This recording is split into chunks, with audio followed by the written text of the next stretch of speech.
wow! Hey, look, we did it. First try. Huzzah! Hello, everybody. I need to fix how quickly it switches over to that because it's just like so fast that the camera doesn't catch up right away. so it's just like frames, then picture. Hello, everyone. Good to see you. We are here. I'm not supposed to be here. Help! Somehow, Penthos got. Oh my god! I'm not trying to dance in my chair. I'm trying to move my freaking. I haven't moved in a minute, so it's sunk into the carpet. There you go. Here we are. All right. Well, welcome to another lovely evening filled with stuff, emotional growth, and magic, science, and love. Yeah, that's what we are. Like, it's like Care Bears had a crossover with Captain Planet, had a crossover with like Dr. Phil or something. I don't know. No, Monsters and Aliens. No, Aliens, Ancient Aliens. That's what it was. I'll get there eventually. Monsters and Aliens. I mean, at least that was an animated movie. That was a movie. Ginormica? Me. I am. Is there quantonium on this island? There is quantonium. Maybe there is. At least plutonium. That's what the obelisk was made out of. That's correct.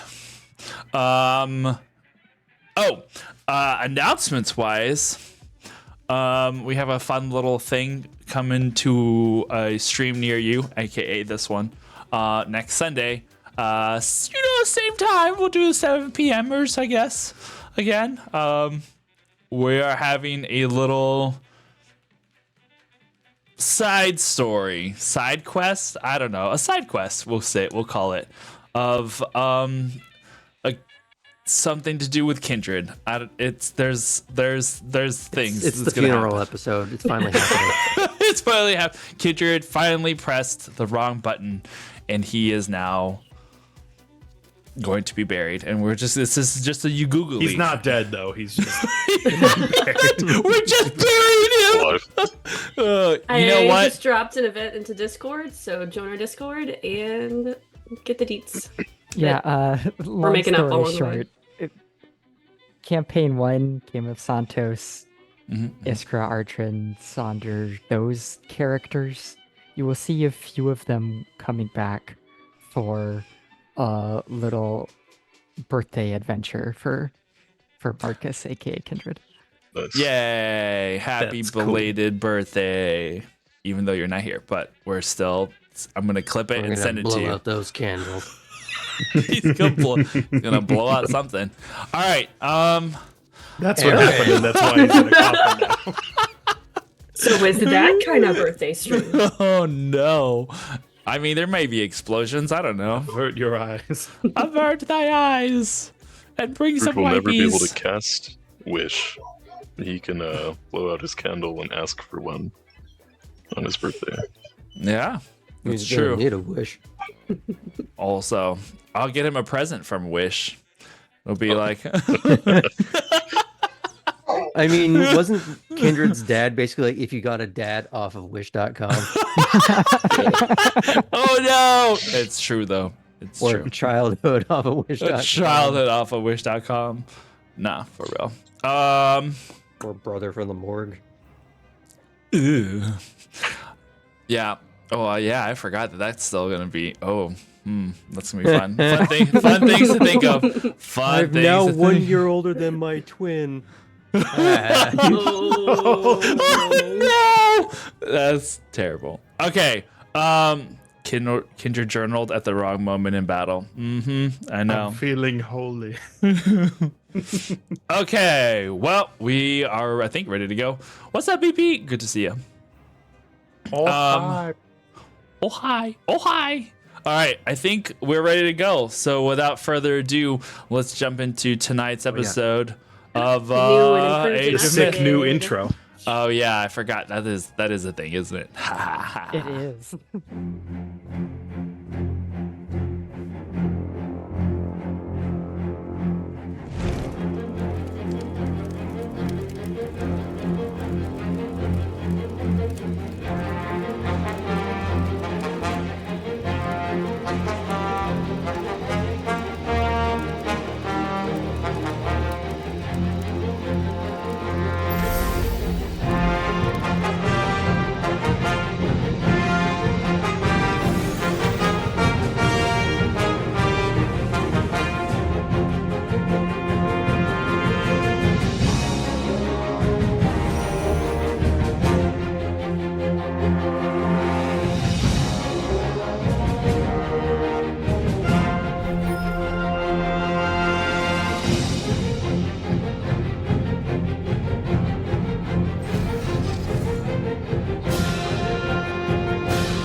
Ah, dang it.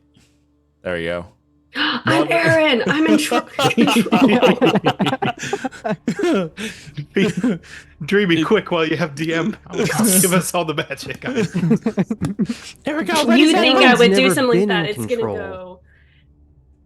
No more creepy eye thing. This is now a dating sim. Yes. Oh my god. Okay. Is it called I Only Have Eyes for You? Ooh. Yes. I Love love at this. first sight. Oh god. Uh-oh. Everyone's using their pun energy way too early. No such thing. I was gonna say, you think Graham runs out of pun energy? It's what I am, elementally. He's a pun Perpetual elemental. motion device. Well, major blink. Okay, so All right, go for it. Dive in there. once again, Laertes is writing a letter, and only the first line this time is discernible. Dear Asymptote, you were missed at the symposium, but I know how important your research is. I nearly missed my own lecture for the same reason. I hope it's going well, and we can discuss your findings soon, even in person. My research has taken me to somewhere truly strange and fantastic. An entire jungle-laden island, untouched for centuries beneath the waves. Great obelisks, seemingly relics of old kingdom design, reaching up into the sky, part of a sprawling, energized network to hold back the sheer weight of the Aegean. I would very much like to know how the foliage survived without sunlight for so long. Presumably there is perhaps some other function or mechanism at work that is so far not apparent or understood. But that is far from the top of my list of questions. Who built all this and why? What powers all of it, and if it is finite, is that why the island has been revealed? Or has something else forced this? And again, how and why? The nearest notion we have at the moment are visions from a new friend about a creature made of many disparate eyes. Perhaps something that has been let loose upon this place, or is imprisoned on or within the island. There have been other creatures here, the dead rising, infected with some sort of vile ichor, all of them missing their eyes. There is another entity that appears to have a connection to this place, able to wield both technology and people with equal ease. I don't know exactly what they are. A spirit, a manifestation of whatever powers and protects this place. Something in between, or neither. They were angry about having an obelisk modified. Understandable. But it seemed like it was an anger born of fear, not malice. They seemed afraid of whatever was lurking on the island, imploring us to turn and leave at once before they vanished before our eyes. But you and I both know that to get real answers, one has to set aside their fears and carry on.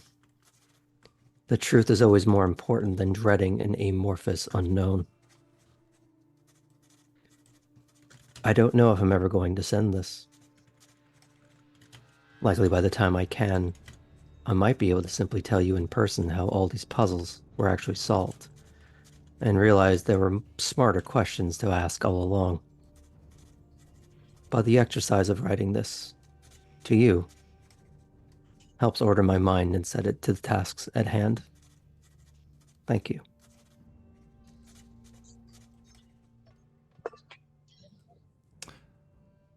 All right.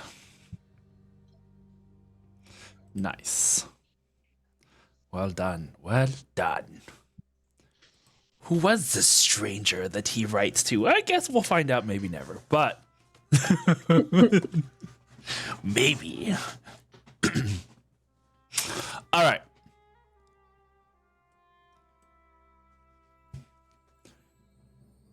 the pathways that you carve through the jungle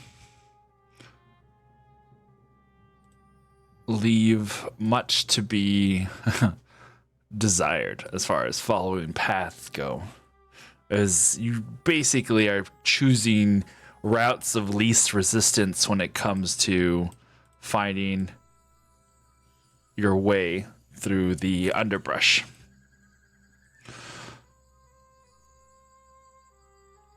I think we discussed last time that you guys were leaving the obelisk, right? As I understand it, we were trying to meander towards the center. Okay.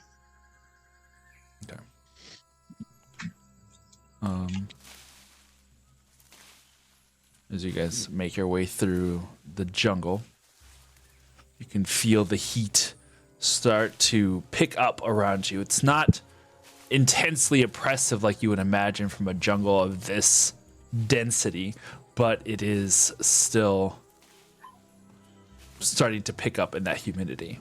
Themista, what were you going to say? While we're tromping through the jungle, Themisto would like to, feeling somewhat spent after that fight, keep an eye open for plants that may have restorative or medicinal properties. Okay. Make a nature check for me. Mm-hmm.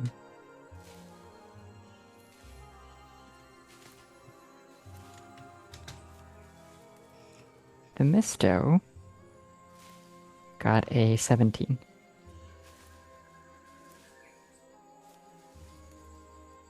17. The curious part about going through this jungle so far is that there's only so much that looks familiar. You find some things that look like fruit that are hanging from some of the trees above, but this is more along the tropical lines of vegetation, so less so in like berries or anything along close to the ground. Is more stuff that hangs from trees. You see some reddish and yellowish fruit. You see some that looks more red and purple but has like really thick spines on them. There's a lot of very floral and I guess some fruit smells that come to you. Some of these things look edible, whether they are medicinal or not. You don't recognize. Nothing looks familiar that you would be familiar with at the moment. But some munchies, definitely. She's definitely plucking a fruit here and there, kind of looking to herself at how unusual they appear compared to what she's familiar with. And I think the folks around her can tell because her snakes are in that curiosity mode where when she pulls one, they kind of like scoop around and put themselves close to it too. Okay. Dope. Okay. I believe Phoebe has something now. Go for it, Phoebe. We don't see any pomegranates, do I? No. Okay. For all intents and purposes, at the moment, you see what for us would be like mangoes. You see some dragon fruit, dragon fruit is the one that's the red with the spikes on it. Those would be the closest to some of the fruits that you would see. Maybe some citrus looking things as well. But thankfully, then no pomegranates. All right. Who's currently leading the trekking through the jungles? I know Laertes was towards the front, but definitely someone is gonna have to be doing the chopping through the jungle. I'll have Astrid do it since she's part range. Okay. Make a survival check for me.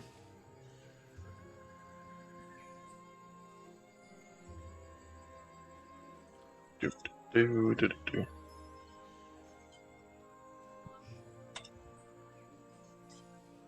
Nice, 21. 21. Yeah. Moving through the jungle with relative ease. You and hold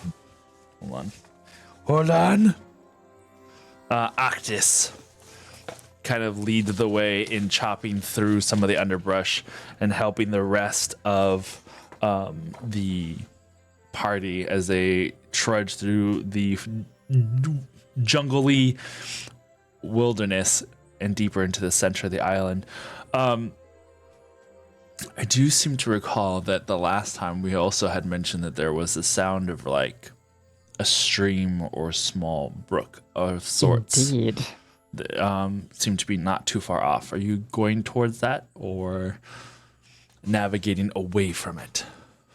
How does it flow in relation to the center of the... Right now you're not anywhere near it. You're just hear it in the distance. It's something you can hear through the jungle noises. Yeah, if it's a stream, there's likely maybe some survivors there if they weren't eaten or turned into zombies. Let's put that way. The matter of fact way, you just, if they weren't eaten or turned into zombies. Eaten by zombies. For that, yeah. That wouldn't happen. Would it? All right. Then, yeah. Probably about 15 or 20 minutes of trudging deeper into the forests. You do come across a small stream or brook flowing the direction that you are headed, going inwards towards the center of the island.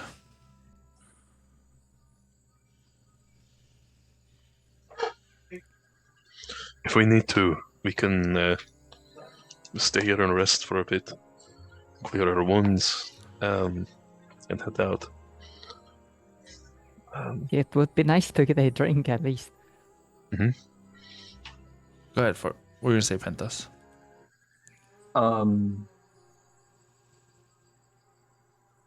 Can Pinthos walk during this kind of short rest, if you will?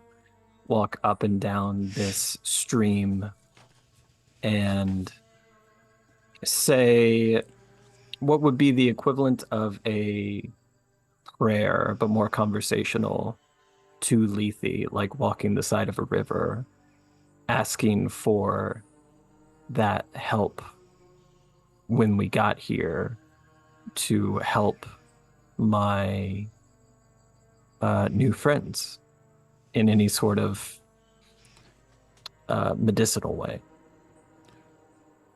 Okay. What are you saying to Lethe? If you had to put it into words. Lethe, I have guided this band of violent and kind rapscallions over a waterfall into something truly unprecedented. By your words from my mouth, that in itself is a gift. But they are, and I'll look over my shoulder at them, wincing more. They are hurt. And if what my vision saw is anywhere near the truth, help us with the pain.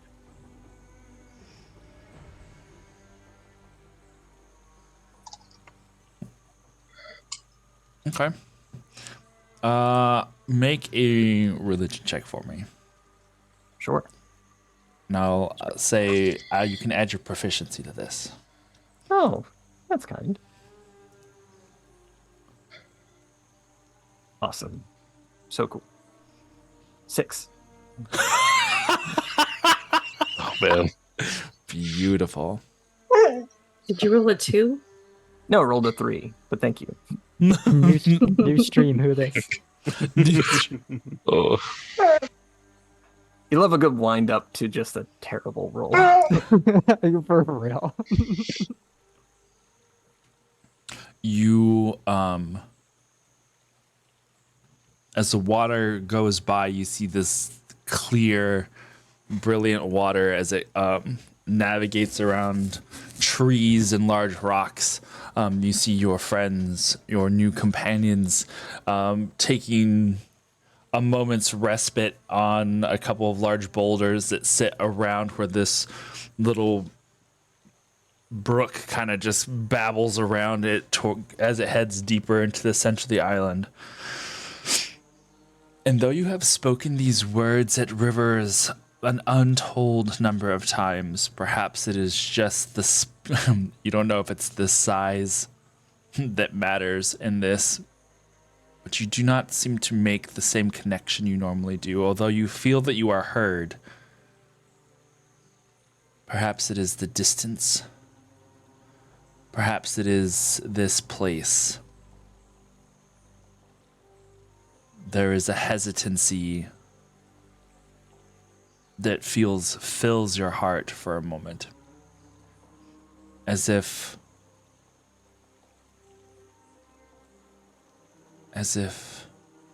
your mind can't quite place a finger on what it is that you are feeling.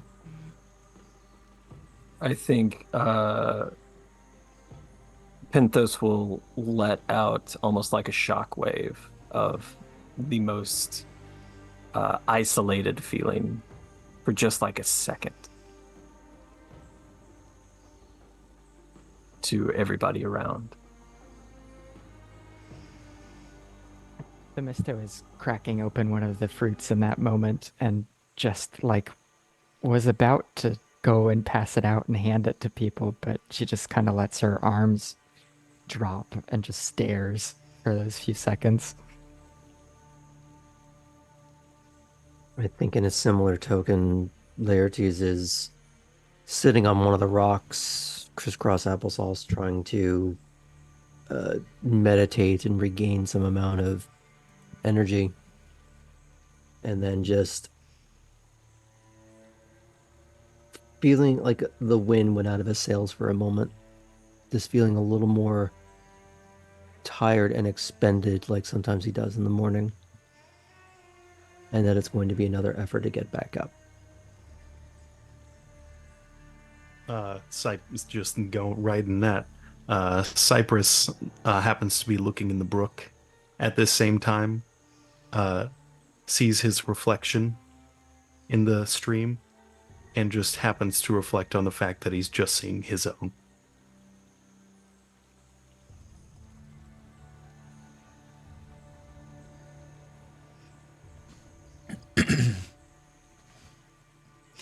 Alrighty. And yes, Phoebe. So you guys gonna take a little short rest here? Okay.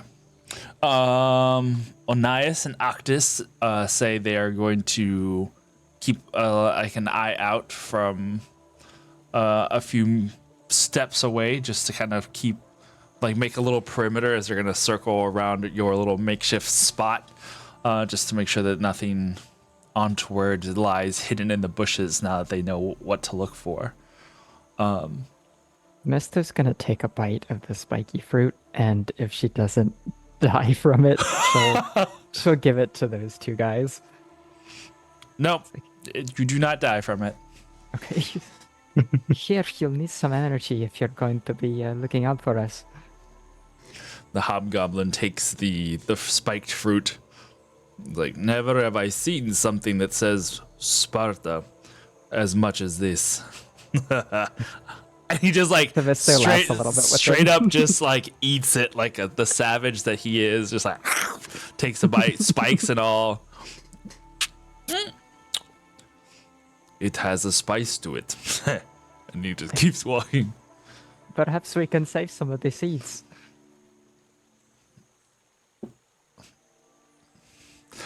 I'm debating whether he'd say something to that or not. He probably just kind of laugh about it. He's like, I'll save it for you.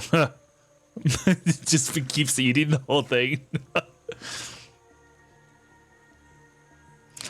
All right. So, what now? Can we get a short rest? If you wish, Yes. you take a short rest.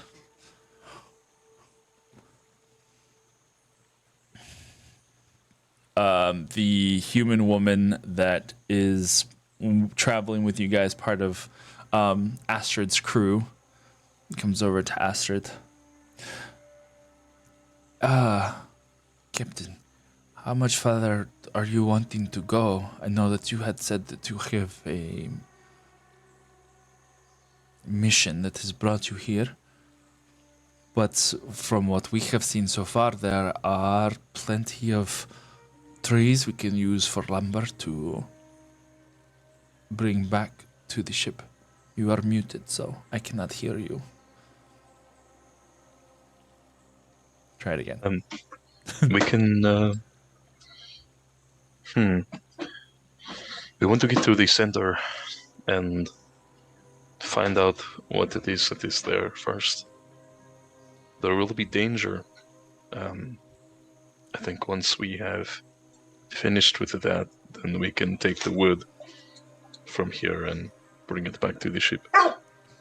So you want us to travel to the center with you? You know we will follow you wherever you go, but... I'm gonna look at the crew.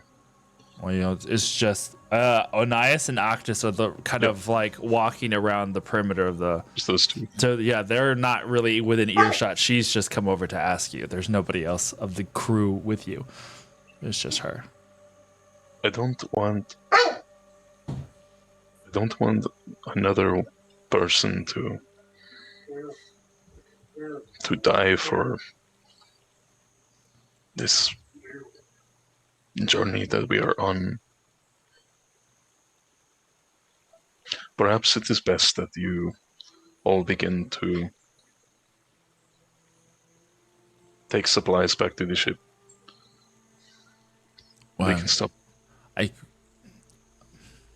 If I may, we haven't been able to find supplies just where we can get them. If you allow and order, then I can take Actus and Onias back to the ship, and we can gather some of those that are well enough to see what we can salvage from the beach sides before we start chopping trees. Clearly, there is There is an issue with there are forces at work that are protecting this island and also cursing those that are walking along whatever path they were on.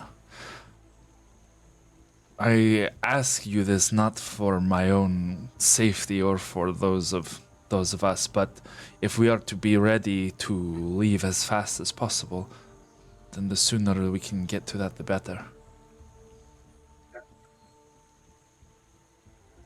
But as I say, it is up to you. We will obviously file.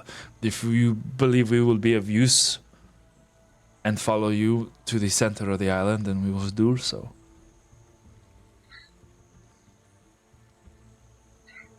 No, I think we're getting closer. You all should head back.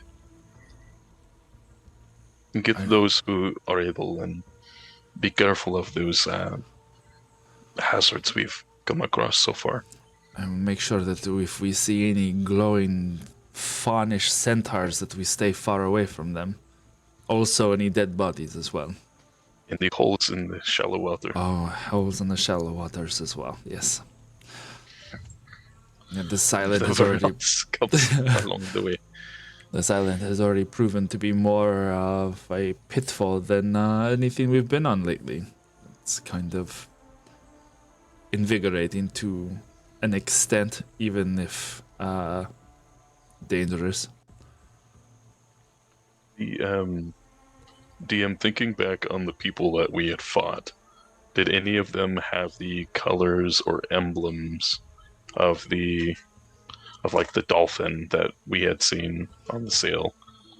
They didn't have any emblems or anything, but you can definitely tell that they were sailor folk that had either found and like I said, some of them had, remember, wrapped the armor on instead of strapping it on appropriately. They kind of like just wrapped it on with rope. So they were definitely, and bodies were not decomposed as if they had been here for a long time. So there had definitely been something to whatever it was. But they had sailors, probably. Soldiers, not so much. Take the wood from one of the nearby ships that is stranded as well. Okay. If we do not have any more supplies, then use the forest. Okay. If we find any other survivors, then we'll have them come with us.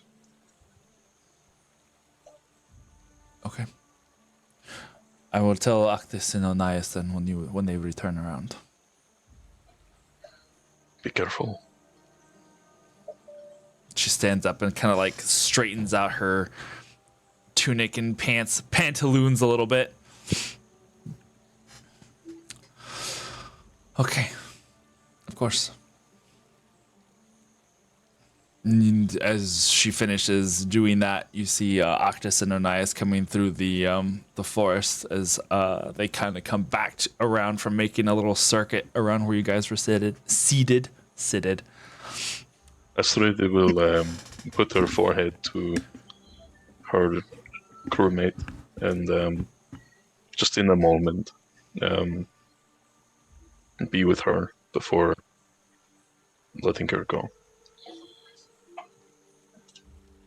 She puts a hand up to your cheek tenderly and gives it a little, like, friendly pat.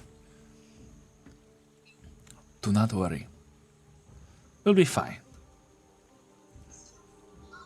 Actus, Onias. Captain has new orders for us. And she goes over and tells them what you had said. If you run into anything, come back to this spot. Here? Yes. Okay. As you wish.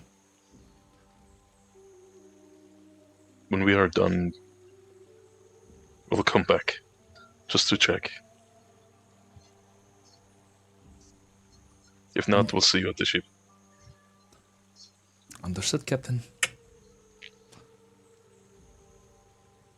She and the other two start to make their way back the direction that you guys had traveled. We're going to say Cyprus. Only if this moment is finished, not to interrupt that. I think so. All right. Cyprus will wander over to where Penthos is. Penthos. It feels wrong to not be thinking of some kind of strategy. We are headed somewhat aimlessly directly towards the center of this island, where something with many eyes made of some kind of tar is. Can you describe this creature any better? I feel like we need to come up with some kind of plan if we suddenly come across this thing that is apparently so terrible, rather than heading straight towards it in a jumble. Crinkle, crinkle. Well, I was going to poke it in the eye. That makes sense. It has multiple, right? Multiple pokes, yes. So blinding it is probably not going to be an efficient task. A worthwhile one anyway, but I just know that this island was the site of a great battle, it seemed like. And the beast, the enemy that must be slain, was made of tar and had a lot of eyes. I took it as somewhat of a metaphor, but it seems with the eyes taken from the poor sailors we fought before, that it seems to be a collector of sorts. perhaps we could lure it. Do you know? I mean, I didn't see any spare eyes amongst the dead. Do you think we could set some sort of trap for it? If we know what it wants, perhaps we could make it come to us rather than us going to it.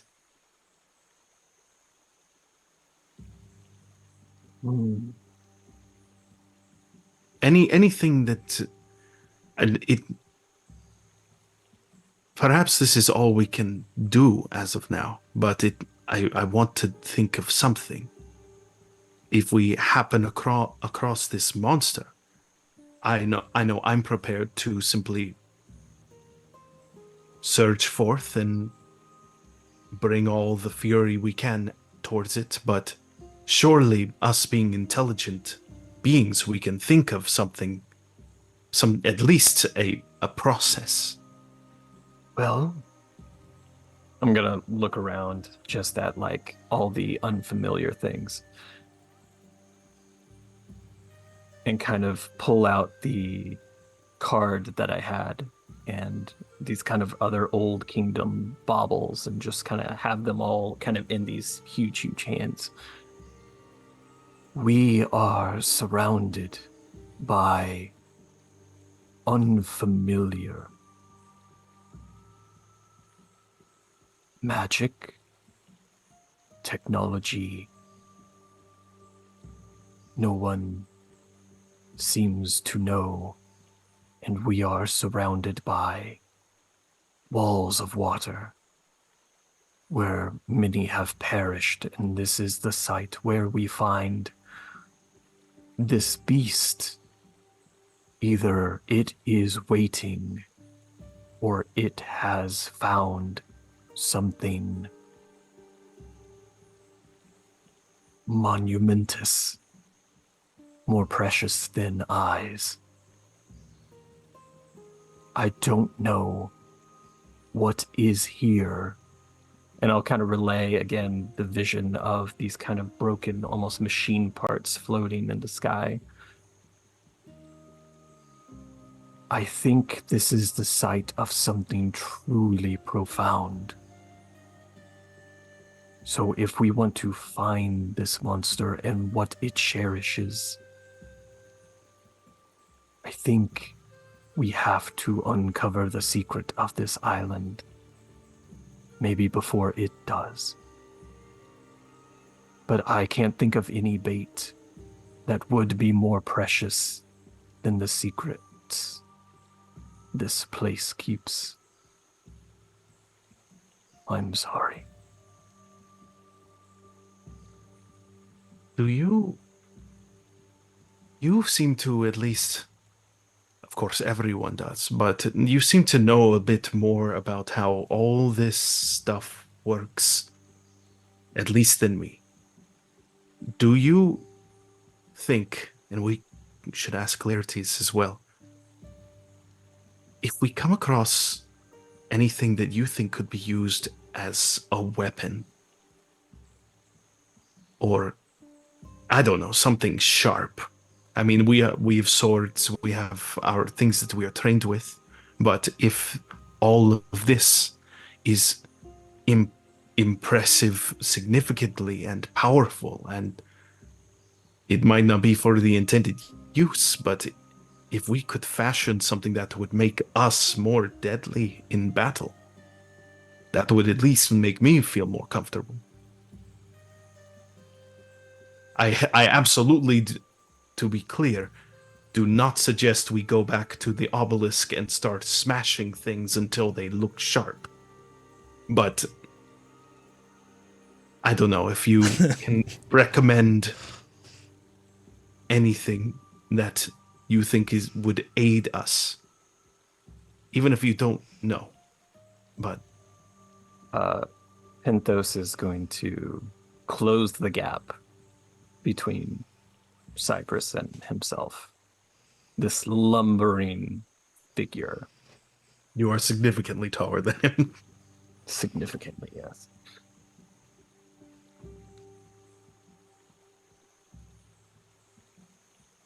What does it mean to battle? What does it mean to achieve victory with these sorts of stakes? What does it mean to find one another when we are worlds apart and the only thing we have to go by is faith?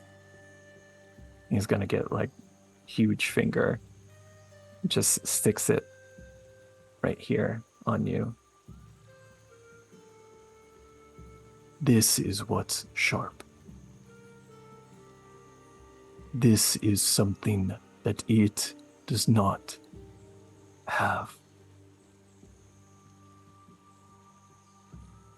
We can sharpen steel as much as we want, Cypress.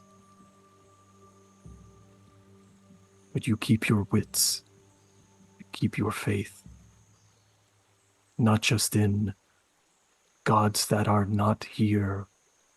And he kind of like looks over to the river, and you feel that like kind of emotion just a little bit more diluted there, but kind of present. You have faith in yourself and knowing the answer when the moment comes. We are the impossible. Accept it, and that will be your weapon.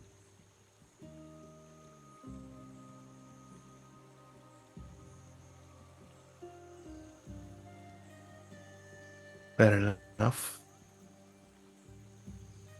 Though of all the people to be telling this to, of the innate wonder of someone's being, I think you chose the wrong, at least the most wrong person that you could.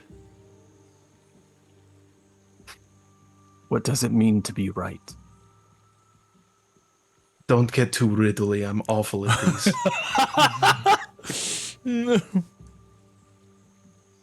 Well, you're so sure about being wrong.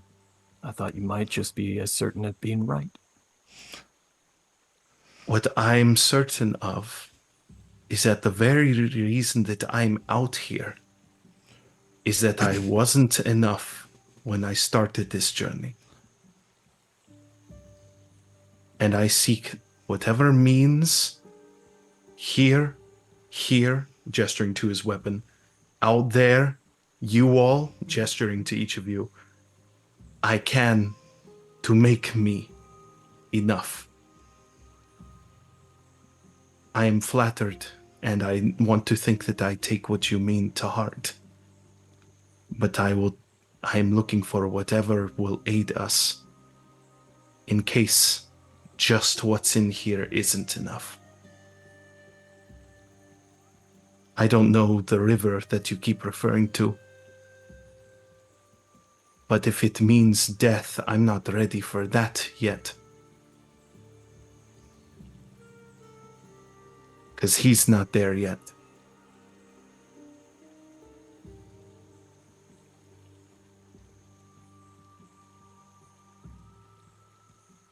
I think he's just going to like really look into Cypress's eyes, struggling with it at first, but like really intense, dilated.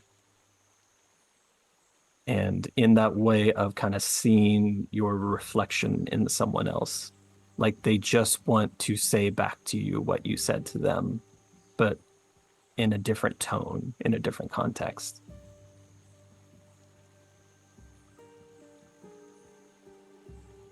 Okay.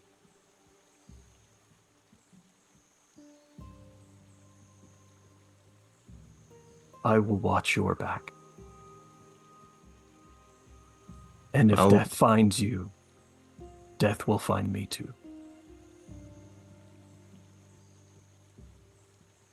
And then we can cut it down where it stands. Pulls out a javelin, hands it over. I've been practicing with these. Good for poking. Very good. Backs up. I will have your back. Thank you. Thank you.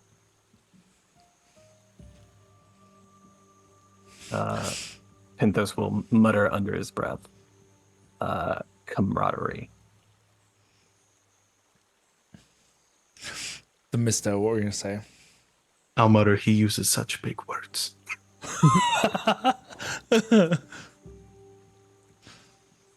Misto's going to walk over to Phoebe, or has maybe already been kind of nearby, and holding one of the non-spiky fruits, is going to offer it to her. Phoebe, are you hungry? Yes, thank you. I haven't tried this one yet, but so far everything has been good. No one's died yet, so. If this is indeed Poseidon's garden, it offers quite a bounty.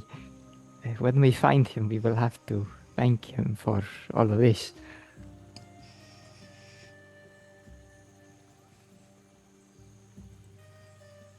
And she'll kind of raise it up to you and then take a bite.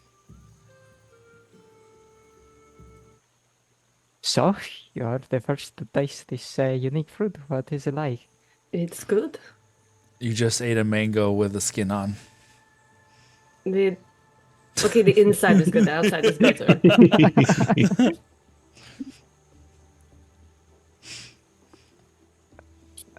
The mister said she cut it in half, right? So, like... Yeah, I was chopping It's not like we've never seen a fruit before, so by logic... Yeah. Yeah. We'd be eating the inside. You take one bite of the bad outside. Right, But the fiber. right in the rinds.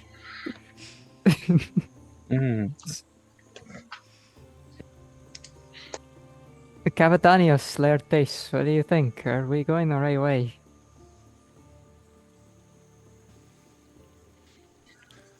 I believe so.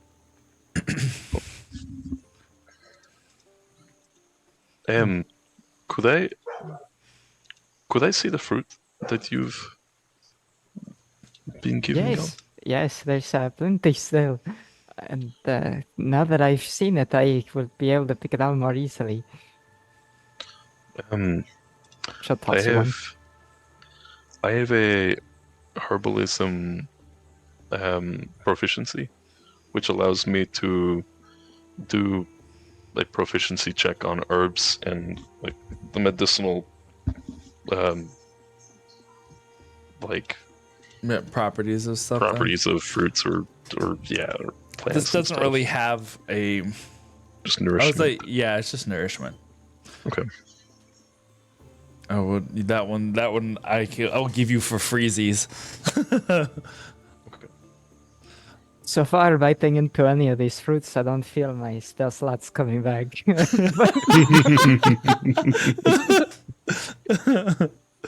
Beautiful, beautiful. What is this imaginary bar that I imagine my health my wellness to be at. Hey, Bar, I think of numbers for some reason. Yeah. Whenever I am fighting monsters, I feel like I see a large bar of energy that is their vitality.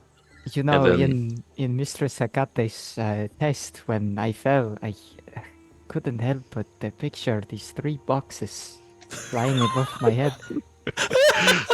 Oh, There was a great weight to each of them. Well, don't remind me of that moment. It was don't terrible. look for the 3 boxes. Don't go down into the blue. Oh, no. I feel like in this universe it would be 3 seashells and nobody knows what Oh, they there do. we go. Anyway, I sent the others back to the beach to see if they can gather what they need to start repairing the ship. I don't think it's right for them to come with us to a place so treacherous. That's wise. When you all are ready, I'm ready to head out.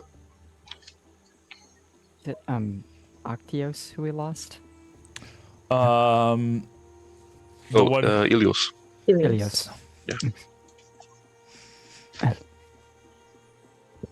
I am sorry about Ilios, but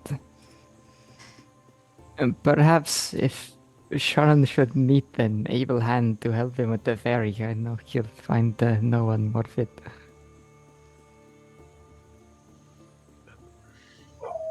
That makes me feel better about it. He knew the risks. He knew what he signed up for, being a part of my ship. No, we haven't battled the monster in a long while. He's had his share of adventures.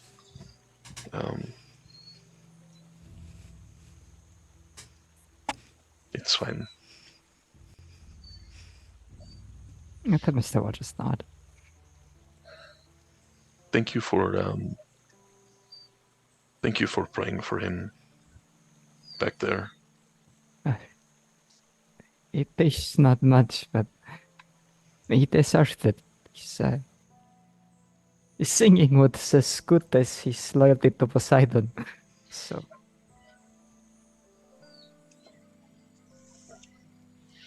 Okay.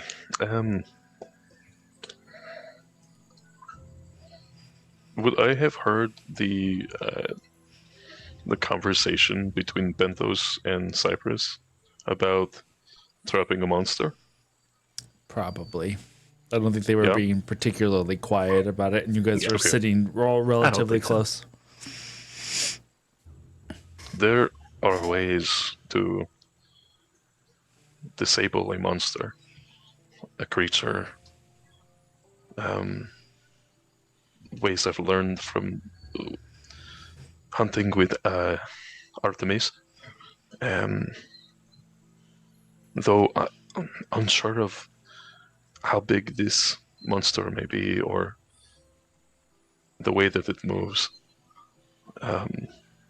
If we'd be able to trap it. But we know that it feeds off of fear. And that we cannot have in ourselves when we face it.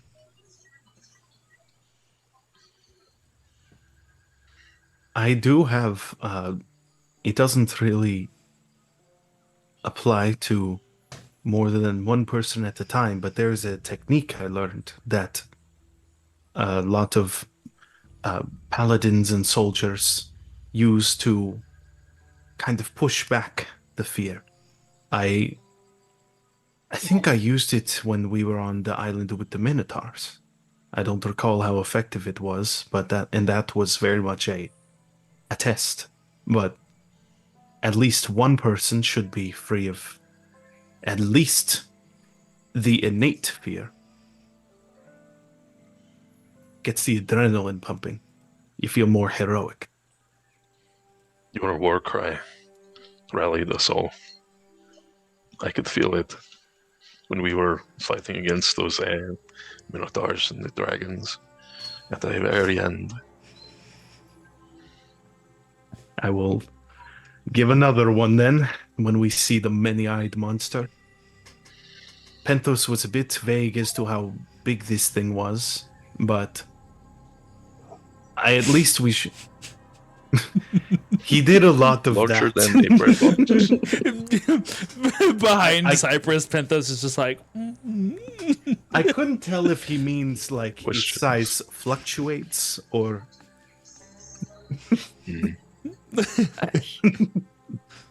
We know that it has many eyes. It can perceive from all directions, perhaps lead blinded, or bring darkness into the picture, or extreme brightness. If this thing can bring about darkness, that's probably a good thing for us to prepare for.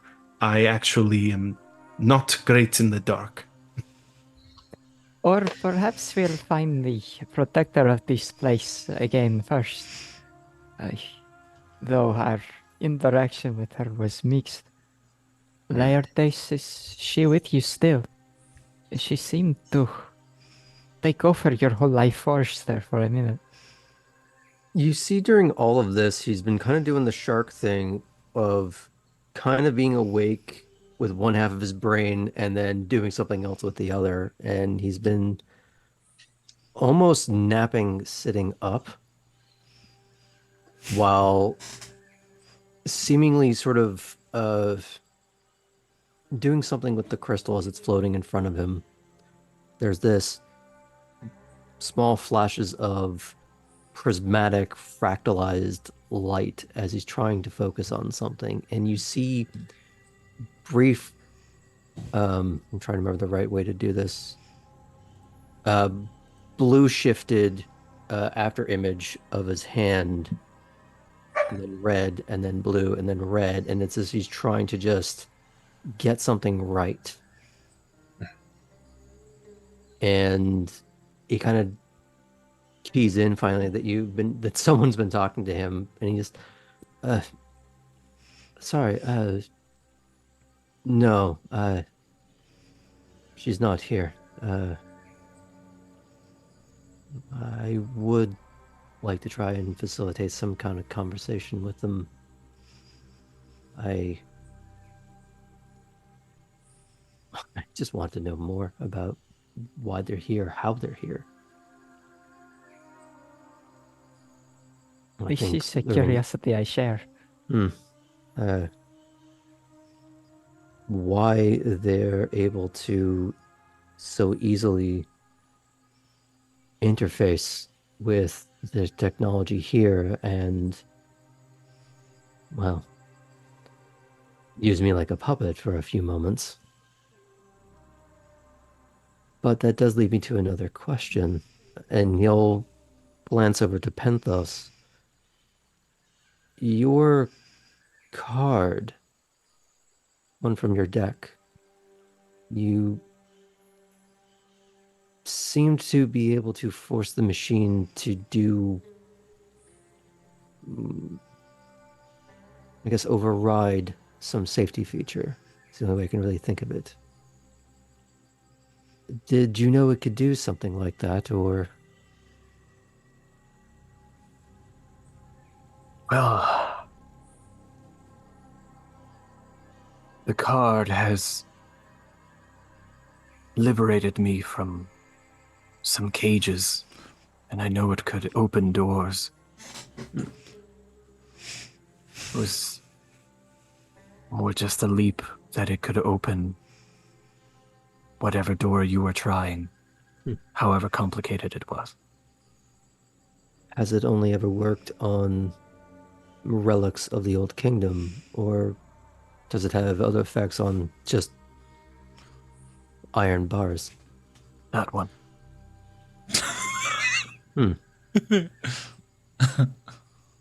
Yeah. Speech efficiency is a good thing, I would say. Thanks.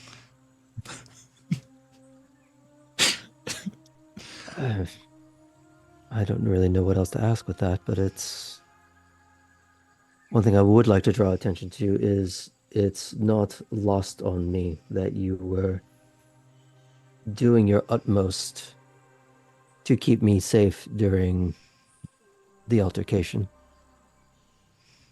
And you put yourself on the line repeatedly throughout. Just want to say thank you. I will reply in Bahiran. You're welcome. He smiles and I think maybe for the first time, he's a little bit self-conscious about his pronunciation in a field that he has been very confident in. And he just thinks through his pronunciation when he goes, I hope I can repay the favor. He will reply again in Bahiran with a kind of a shake of the head. A gift.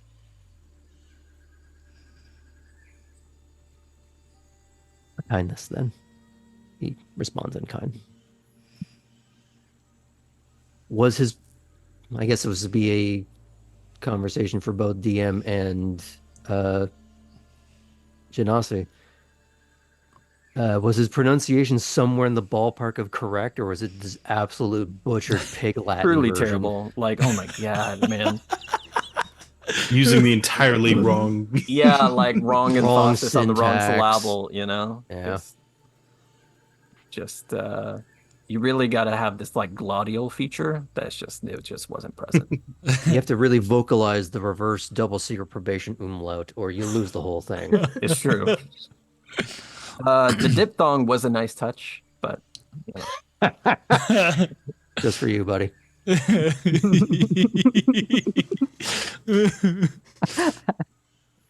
Cypress. Just meanwhile, during this conversation, Cypress probably has been continuing this monster conversation with Astrid, and he brings up how I at least was trained. It was always quite difficult when fighting the children of the elements.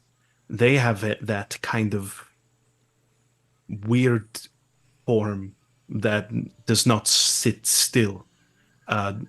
There was not really a set way to fight them.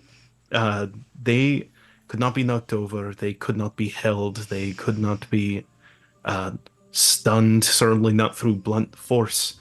The best way to fight them, it's mostly by keeping distance and throwing or shooting your weapons or magic at them. If this multi-eyed being is anything like that, it's probably best to have a way to keep it distracted or in place while the rest are safely away. I'd be more than happy if it comes to that. Of course, we have no idea, but I can get quite close and be fairly distracting. Something just You're muted.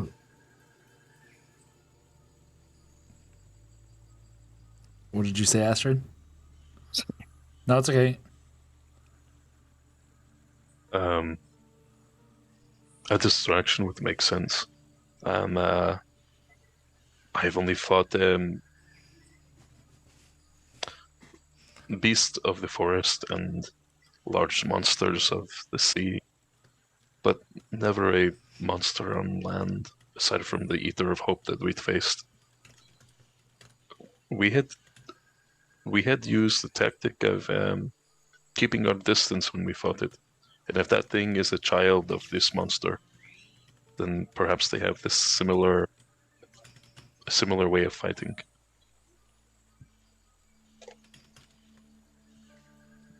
Pentos.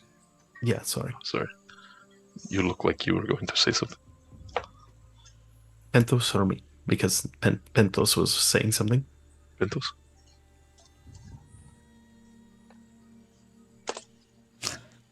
What had just occurred to me is if this creature wants access to something truly unreal, and I'll hold up the card.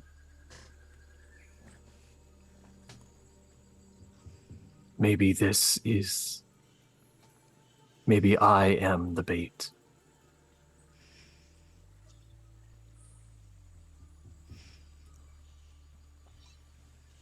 Are you unreal?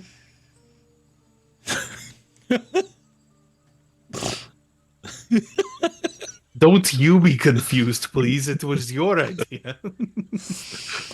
Clear it up for me if I'm wrong. Has the I am therefore, or I think therefore I am, has that What? come into picture yet at this point? That is not going to happen for another many hundreds of years. So Ventus was the first. We see it. Okay, that's it. Understood. Sorry. Themisto is just going to kind of straighten her things, get the spare fruit tucked away, and kind of look off in what she presumes is the direction of the center of the island.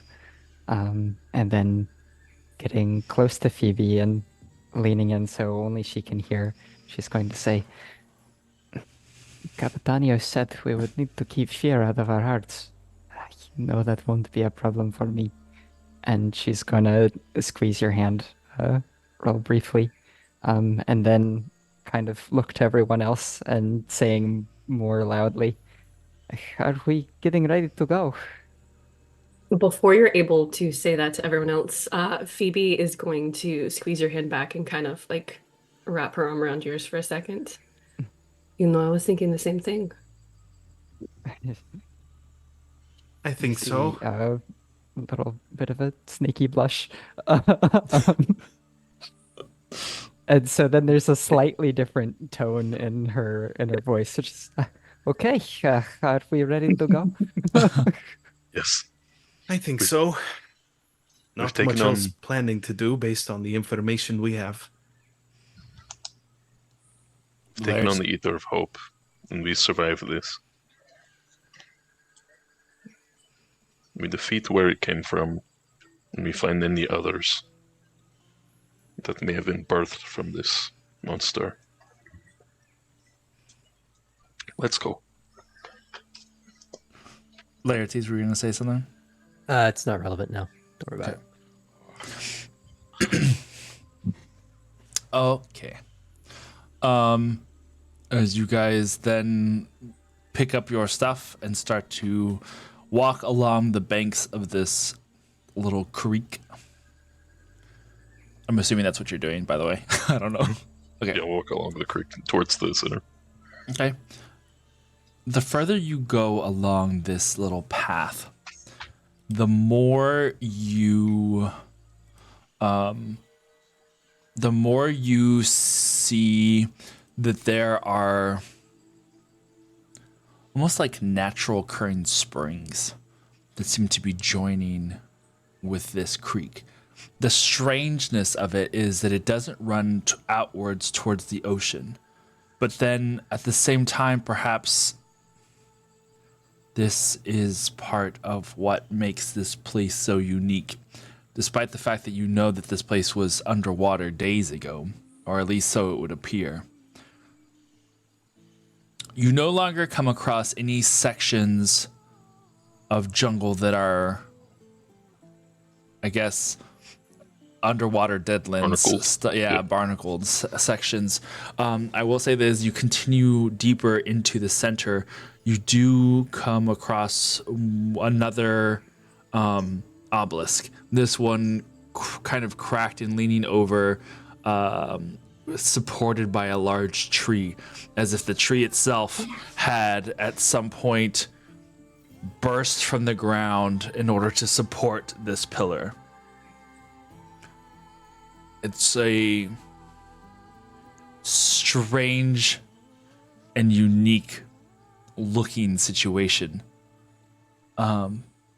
particularly because of how strong that look is. It doesn't look like as if the pillar had fallen over time against the tree. It looks like the tree had sprouted quickly to catch the pillar from falling over. And the tips of it, whereas the other one had looked like the top of it had that barnacled section. This lacks that. This is pure stone, and you can see the vines and greenery and moss that has like clambered up the sides of it all the way to the top. Laertes, what were you gonna say? I think the Misto was first. Okay, Just so very quickly under her breath to herself, Gaia, is this your work? And that's it. I'm sure this is a very easy answer, but does this line up with my understanding of the map I saw where there were downed obelisks, or did that hint at something else? this one seems to still be active. This I one, see. this was one of the active ones. If you So remember it's- from your map, this was an Yeah. active one, but it seems like it was saved from toppling over. Okay. So it is still active and it's still functioning properly. Mhm. So we're getting that slight There's a ringing very hum in the air. there is a very low hum, just like before you had activated the other obelisk. That same, if you get close to it, it'll have that same low hum. You also see that same clear stone-like circle that sits at like a base of the obelisk. Although the forest isn't as dense around it. In fact, there's a lot. You're starting to come across a few more clearings than previously when you had first entered the jungle. So it's not like the jungle has crept up to the very edges of that circle. It's still an open like area, and the water continues to go deeper into some rather tall trees past this point. Not that I want to force us to linger on this for too Yeah. long. Is there anything about it that's different, or is it, other than the fact that it's tilted, it's pretty much identical to the first one we saw? Very much identical. Yeah. Walking for another 30 minutes or so, 30 minutes to 30 to 45 minutes. You do get to back into the depths of the forest. Back into the depths of the jungle where it encroaches in, and you feel like you are definitely getting closer to the center of this island. In fact, there are the large stone mountains that you had seen before are starting to kind of rise on each side. So much so that it creates, as you follow along this little river path, there's like jungle and then cliff rock that goes up on each side, like you're walking into a small canyon. And as you start passing through that area, you see that parts of the rock walls of the canyon aren't touching each other and instead are floating in the air. It's as if sections of the rock wall had not so much blasted, but had like started to crumble away and are now just being held aloft in the air. Seemingly with no attachment to the rock, and they're not like drifting at all or moving at all. It just looks like the part had slid away and it just stayed in the air, like precariously looking like it's about to fall over and block the canyon entrance, but it just hangs. Laertes will definitely stop and study that from every angle that he can presently. He has some ideas about that, but he's trying to see if there's some visual clue about how and why that's working. But maybe more importantly, what was it that could have shattered this part of the wall? Does this whole canyon look like it was sort of a natural formation, or did it look like something had cleaved into the earth? It looks like it's a natural formation, Okay. and that the part of the canyon wall had started to fall, but is now just being held aloft. Do I get that similar sense of I don't know, like that cosmic background radiation every time we're near one of these obelisks or something. Nope. Hmm. And the bottom of this rock hangs probably like 200 feet in the air above your heads. It's just one of those, like, it's kind of toppled over to where it looks like it's just reaching the tops of the trees.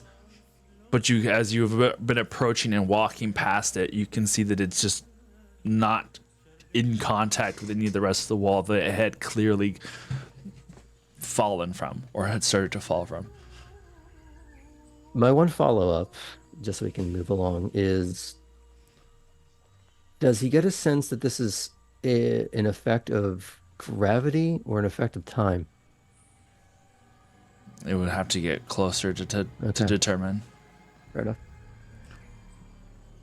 And Astrid and Cypress, ahead through the brush, you see structures. You can see small, straddling on either side of this now deeper running creek. You see abandoned ruins covered in jungle. On either side? And we've entered a canyon. Yeah. Okay. Canyon's covers probably about 400 or 500 feet across from one side to the other. Do the structures seem to be Old Kingdom Yes. architecture? Okay. Is it that same rock that like we had seen in the when we did our trial? Or before No. the trial? No. Okay. But it does have, you have seen enough of Old Kingdom ruins to recognize what their structures look like. And you see this probably about 100 feet in front of you from where you are currently like walking along this like pebbled brook creek thing. Could I try and investigate check to see if I recognize, first of all, if he sees any tar just anywhere, but also similar smell sign, at least akin to the Eater of Hope, to see if he could detect if something has been here or is nearby. To investigate, you would have to get up close to it. You guys want to get up close to it? I'm just saying this is for what you see about 100 feet in front of you. Yeah. When I'll you- check just this path where I currently am. Current path, make a perception check for me. Perception. Mm-hmm. Nat 20. Very nice. Hey, my red evil die sometimes don't betray me. Or did it? The path that you are following, you're looking down at this like rocky path that follows along the creek side. And while you don't see any black tar, you notice that the rocks below you are oddly similar in shape and size. Slightly broken, maybe a touch uneven, but the grass and moss have covered up what looks like all of these rocky, almost like rectangles placed in odd angles, but fitting together in such a way that it creates a small pathway along the shore of this creek, leading to this ruin. Would our modern senses know this is like a cobblestone street or something? Like brick, laid brick. Yeah, I path. guess Yeah. roads are rather novel even at the time. But there's the thing ish. The At least Romans any may kind have of made paved or yeah. Romans may have made him like popular, but you know, you're not unfamiliar with paved or brick laid streets. But you can definitely see that you are walking along a path that was here already. Can we tell geographically if we're fairly close to the center of the island, depending on how long we've been walking? The mountains that you had seen closer towards its center were at the center of that island. So you're assuming these mountains slash canyons that you are now walking amongst is the beginnings of that center mountain area.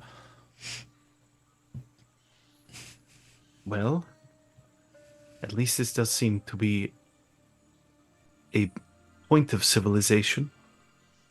Maybe we can find some clues or signs of at least former life here. Keep your eyes peeled. Laertes, I'm awful at the science thing, and so I will not suggest actually doing any of this. Do you think we could dislodge that up there? Looking at all the caved in but currently hovering canyon wall. I'm not even sure how it's up there at the moment, so we'll put a pin in that. Because it would make a very good trap. So, question, Aaron, how many football fields do I measure this thing in? Scientifically, a football field. Size rock. If that rock were to fall, it would very literally block the canyon entrance, or block the canyon. If it collapsed, it would like cover a good More half of it. importantly, I get the impression that if we had to be close enough to turn that into a trap, it would also smoosh us. Is Potentially kind of what I'm looking at here. depends on how close you shoot the explosive arrow. Roll damage. We'll examine that as we go along, I think. It is a miracle. Penthos, what were you gonna say? Just as a passive thing as we go along, I assume that there is some sense of wildlife in the jungle. There had been. Okay. Moving forward, I want to keep an ear out for the absence of sound. Like things not like No birds. essentially, yeah, no birds because they've cleared out recently. If you take a listen, all you hear is the sound of the water.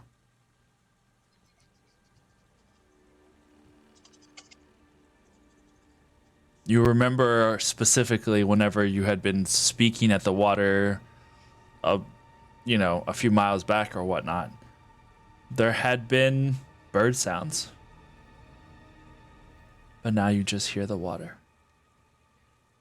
And though as peaceful as it sounds, you now realize the absence of critters makes for a interesting realization. I'll share that with the group. Okay. Something's definitely here. That wasn't before. Unless there's something poisonous about this place.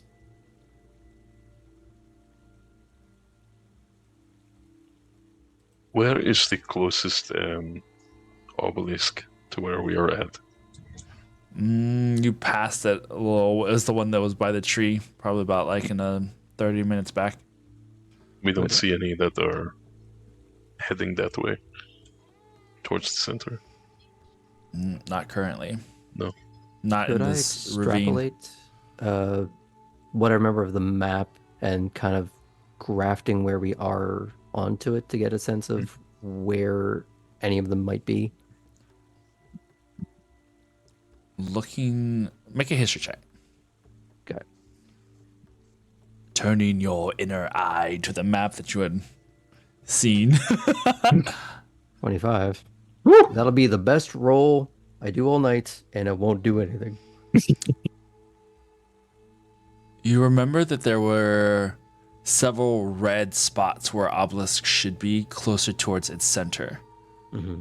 With most of the active ones kind of making a perimeter around the the central mass of the island. There was a few that were still active here in its center, but they seemed to be on top of the mountain, and you are currently in a gully of sorts. We're basically at sea level. Mm-hmm.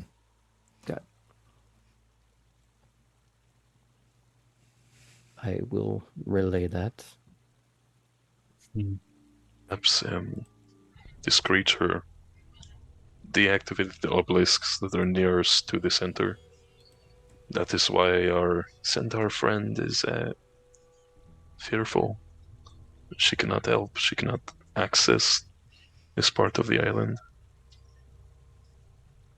We also don't know if something else acted upon the obelisks and set that free, or if it came here and disabled them.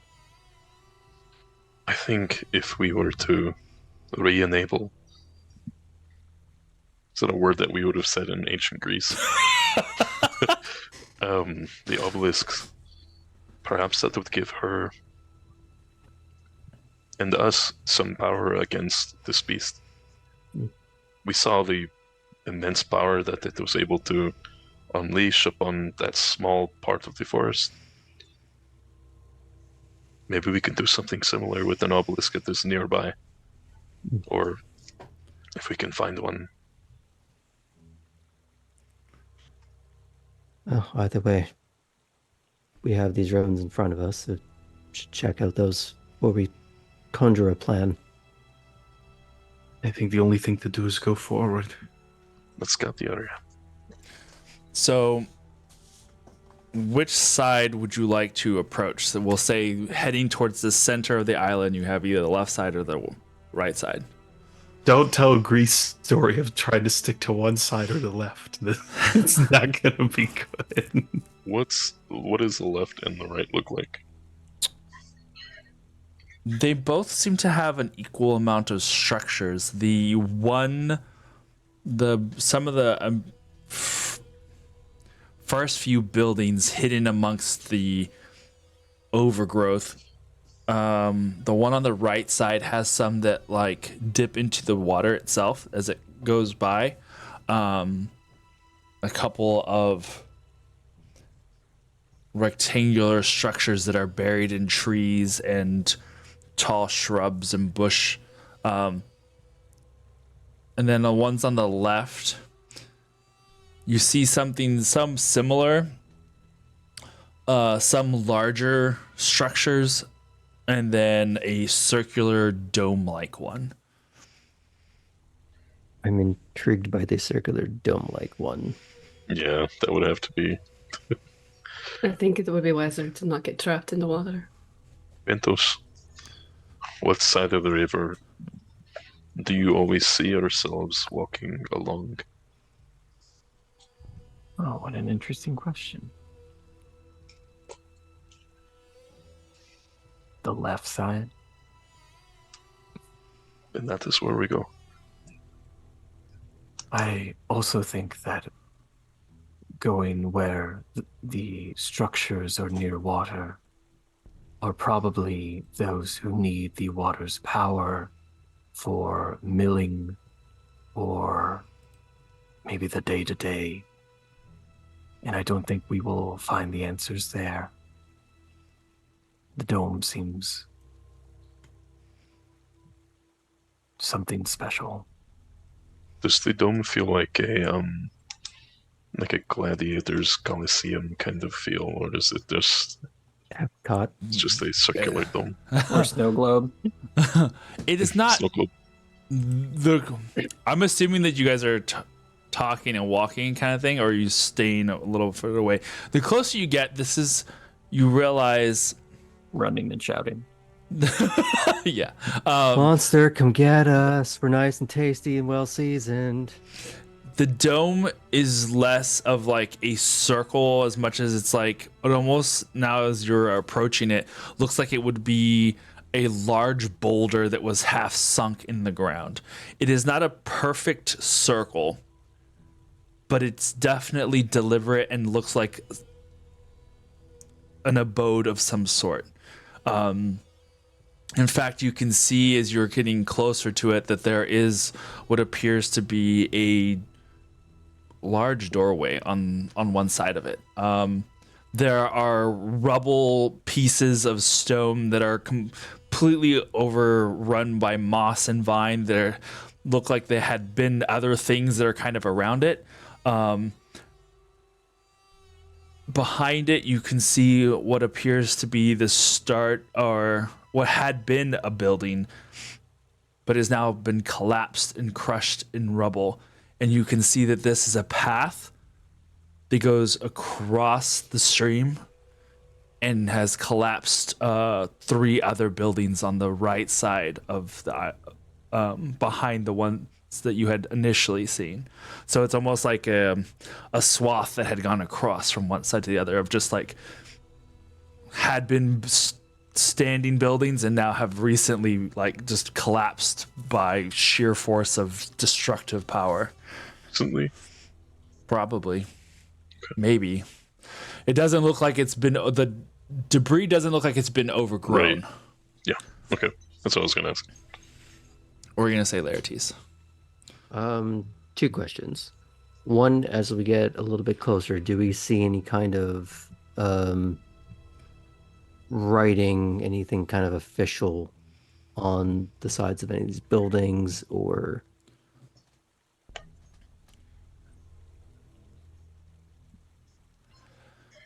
like would have post to, office or something like you would that? probably have to peer around some of the brush and do more of an investigation check. Nothing outright stands up like a sign of any sort. Okay. Part 2 is, given what I've researched and seen and read, is there anything about these buildings that stand out as, something that looks more of an official structure? Like, other than, the dome's obviously the really interesting thing, but is there anything that kind of stands out that I would have seen in research going, and these were an important building because these things happen there regularly? You can see the further back into this little neighborhood, the bigger the structures get, to where they almost look like they are built into the rock walls themselves. Like they come out like a rectangular shape from the cliffside that goes up on either side of this.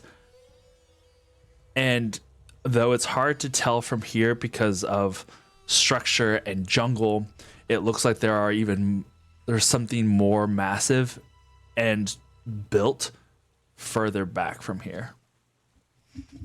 Just okay. a small follow-up. I feel like you built this exact place in Conan Exiles. No, not really, but I probably could. We're back, guys. I want to log in. This is my announcement. Go ahead and log in now, and you can find this exact structure I have spent the last 2 years. I remember you doing this, something similar to this, to a canyon, and the sort of like Pueblo style built into the sides of the cliff face. I also remember that. And Tonight's it's cool to stream have. not sponsored by Conan Exiles. But Not Funcom if anymore. you're listening. Nice. That's cool. I have a visual of that now. This is our announcement that we're going to be playing Isle of Septa next week. Right? Oh, don't start me back on that. I'll never escape. I fail to see how that's my problem. I mean, you'll get to see We'd some never see cool us, Greg. structures. You could just come visit me while I work set.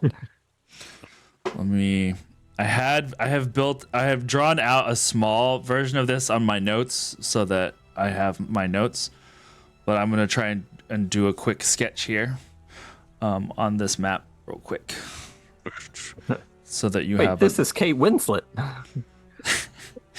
Yep. Okay, from where we were at in the jungle, or from the beach to where we're at now, how long has it been traveling?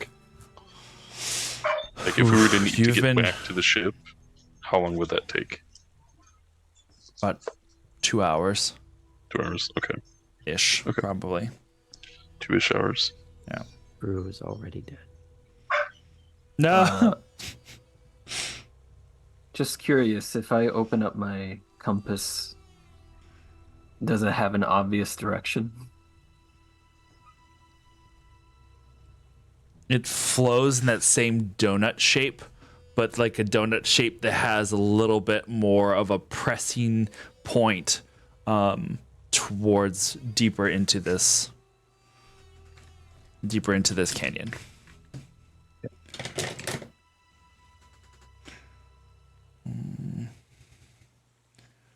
We're gonna go. I think we'll slow our pace down probably to more observant jaunt. Yeah. Aaron, would this be a good time for us to take a break if you need more time to draw out your map? Well, just that it's fine. All I'm trying to do is kind of give an idea, and that way you guys can tell me where you want to go first in your, and then we can For do the that. sake of expedience, the dome, since it's already been discussed, Yeah. and unless anyone else descends, I'm just throwing stuff out there. Well, No, in true video game fashion, I'd Gotta like to check go to some every of the nook and things that are cranny. less Oh my important God. first, so we don't progress the story. we gotta find all the checkpoints. There are Oh. bonfires around See, here. I thought the Mister would want to hit that cutscene. Well, yeah, but I mean, who knows what kind of side quest things we could unlock or fun items that we could find Oh, it's if the we check out items some of the other things, you in know? the tiniest little shed.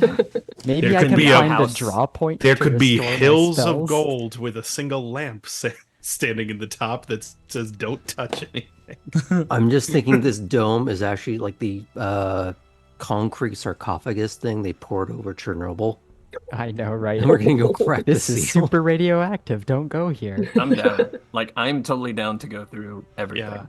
Yeah, And just I fuck mean, it all this up. thing That- buried. Eye monster isn't some deeply disturbing, hellacious leftover from the gods. It's just a terrible mutant that just wants the sweet relief. The fun Or thing about this Father. world, those could both be true. And we get to the center, and we find the thing dead, and there's like a glowing crack in a seal next to it. All right, this kind of gives you an idea. So we'll say this. Hold on, let me. Make Would sure we're doing this seeing right. that line So this of is- destruction be this is the wa- remnant to the line we saw across the beach? You'd have to get closer to find out, but Damn it! and obviously this is not to scale of like, this is just like saying that you guys are like there. There's the dome-like structure. There's this structure that kind of goes into the creek that goes that way. There are these two buildings that are still intact. This one over here is partially like destroyed over here. It looks like it's connected. There's like two other buildings that are further that way that are also crumbled and ruined. This one's the one that's behind the boulder that was crumbled and ruined. So there's only like maybe like a corner of it that still stands, and the rest is like destroyed. And then there's a larger structure, and then there's more structures that go that direction, if that makes sense. So for now, you're wanting to go towards the The dome is the close. dome. Okay, Yeah, number 7. sweet. All right. Pretty nice map. You didn't put it together real quick.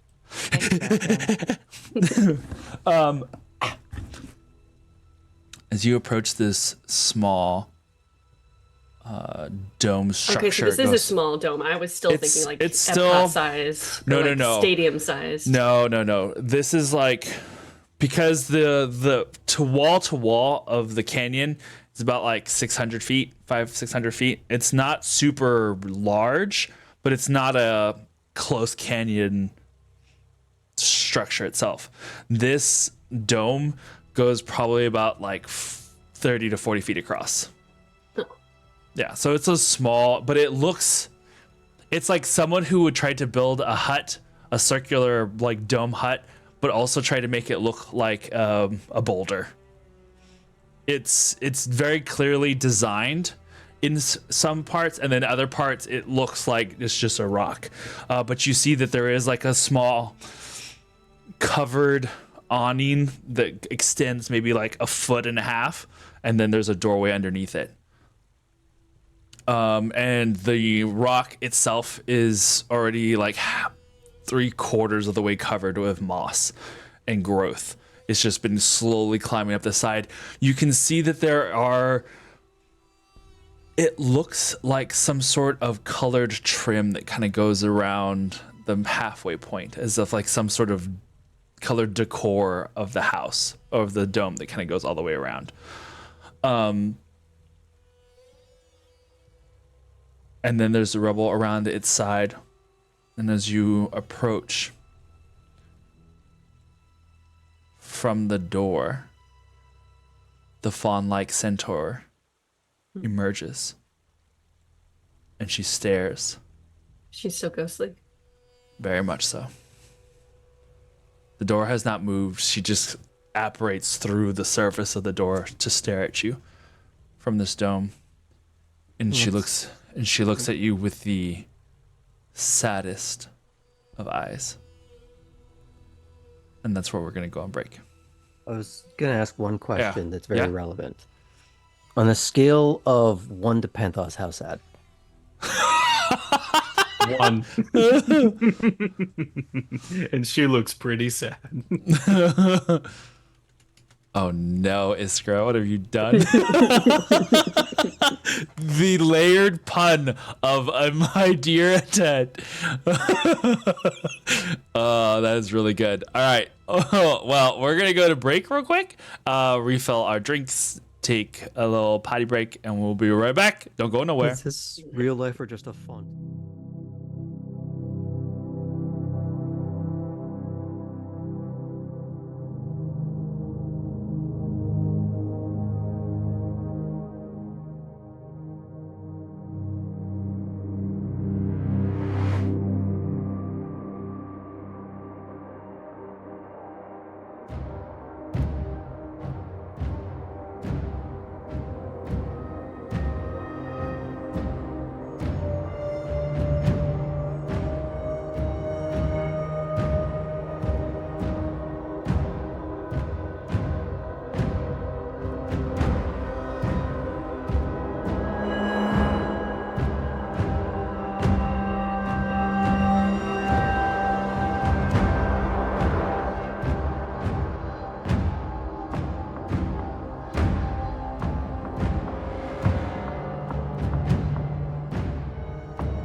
Bum ba bum, we've returned. Now, what is it? They at the end of cartoon commercial breaks, they're like, "Age of Myth," and then somebody else says, "Age of Myth." Oh, that's very Full Metal Alchemist. Don't they do Yeah, stuff like that. Full Metal Alchemist. I 100%. thought you were gonna say the thing like Saturday morning cartoon style where Yeah. we say what happened in the last scene, like the last 30 seconds or so, Yeah. just slightly different. Last But with the time same on Dragon animation. Ball Z. You guys have Like, approached. oh, what is this structure? But then when we come back, it's like, oh, what structure is this? The tone's completely changed. Oh, I remember that. They still use stuff like that.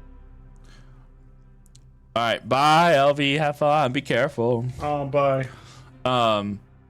As you are approaching the edges of this settlement, here a very obvious Old Kingdom ruins, but definitely untouched for countless years. You approach a large, it's a small dome, but that appears to be a boulder of some sort of abode that was crafted to both look natural and built. And as you approach the apparent doorway, the ghostly image of the what was the word that we determined was a deer centaur? Was it Servitor? Servitor? The pink and purple servitor emerges from the door. The most pained and saddest of looks on her face. What do you do? DM, I have a question. Aye. Something unprecedented up to this point. Hmm? Can I, as kind of a preface of what I'm thinking of doing, can I reach out and connect with this entity emotionally?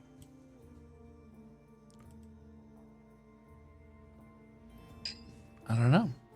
You can certainly try. Okay, how I will do this is I will approach knowing the well of sadness that this servitor is expressing and having a little bit of interaction with something like it before. And I will put my lyre maul in front of me,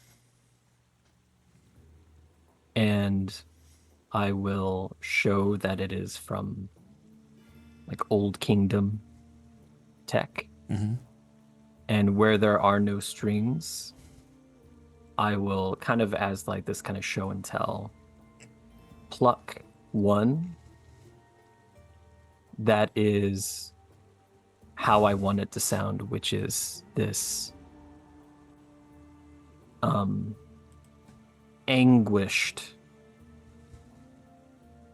like this chord that is the closest approximation to how I think we're both feeling.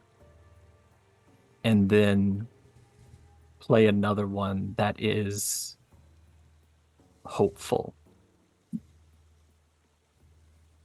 And look up in some anticipation of trying to connect. Make a persuasion check for me.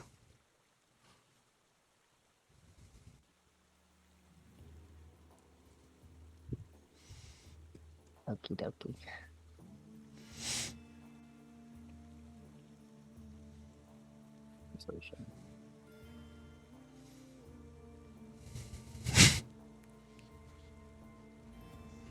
12 minus 2. 10. 10. Beautiful. It's good. Right in the middle. You look up with that sense of anticipation, and you see that the creature, the spirit, the essence of whatever this is, has moved from the doorway and has taken a couple of steps towards you. Its head cocked curiously to the side. Its eyes seem to look down at the instrument, not really focusing so much like it can hear it or sense it. It's just looking down at it, and then its eyes and head kind of just lift up to you. And there's no real change of emotion. It's just the looking at this thing and then looking up at you.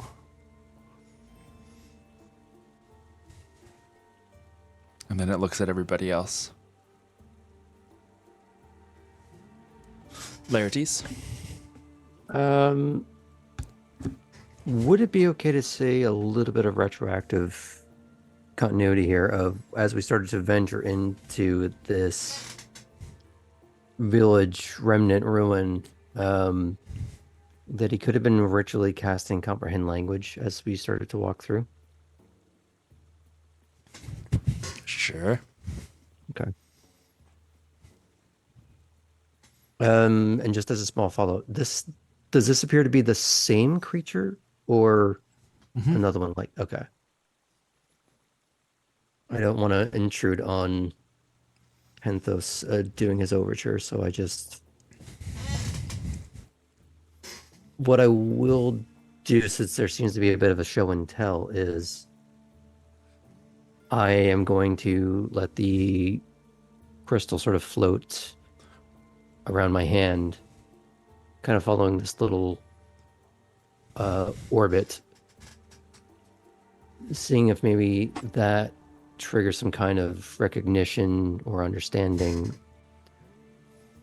And I will just add, I'm sorry that I forced your hand to fix what I broke.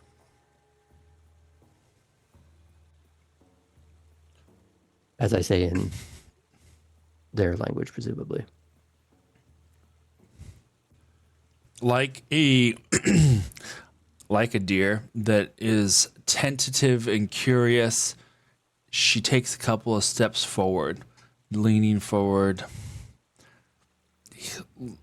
When you speak in the words of the Old Kingdom, she tilts her head again to the other, now in the facing like the other direction, just like a dog that hears a strange noise.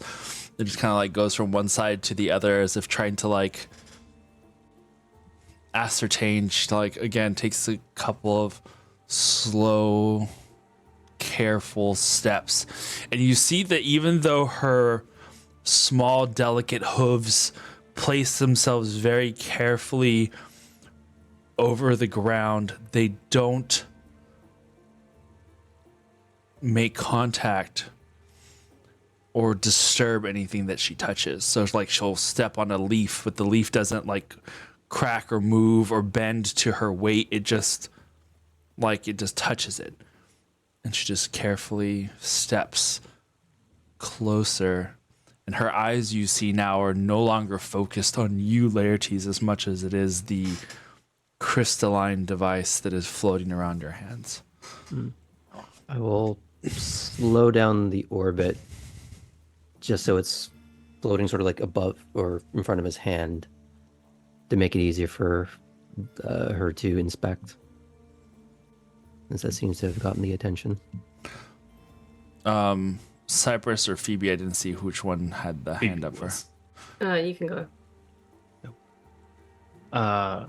If she's currently engrossed with the crystal, I think I'll still ask. Cypress, did she seem to respond any more so when he was talking in Celestial or Primordial? Mm-mm. Okay. He will take just one step, but still be like fairly distant from her. We're here to help the monster that lives here. We want to destroy it. Can you help us? Save this place. She doesn't even appear to hear you. She's just looking. She's At still least looking at if the she, crystal. yeah, at least if she hears you, she doesn't have a reaction. And it's not like she's like entranced by the orbiting little crystal ball. It is more that she's just like looking at it. It's not like but she just sees it and just seems to be like focused on it. But it's not like She's not entranced. right, exactly. Okay.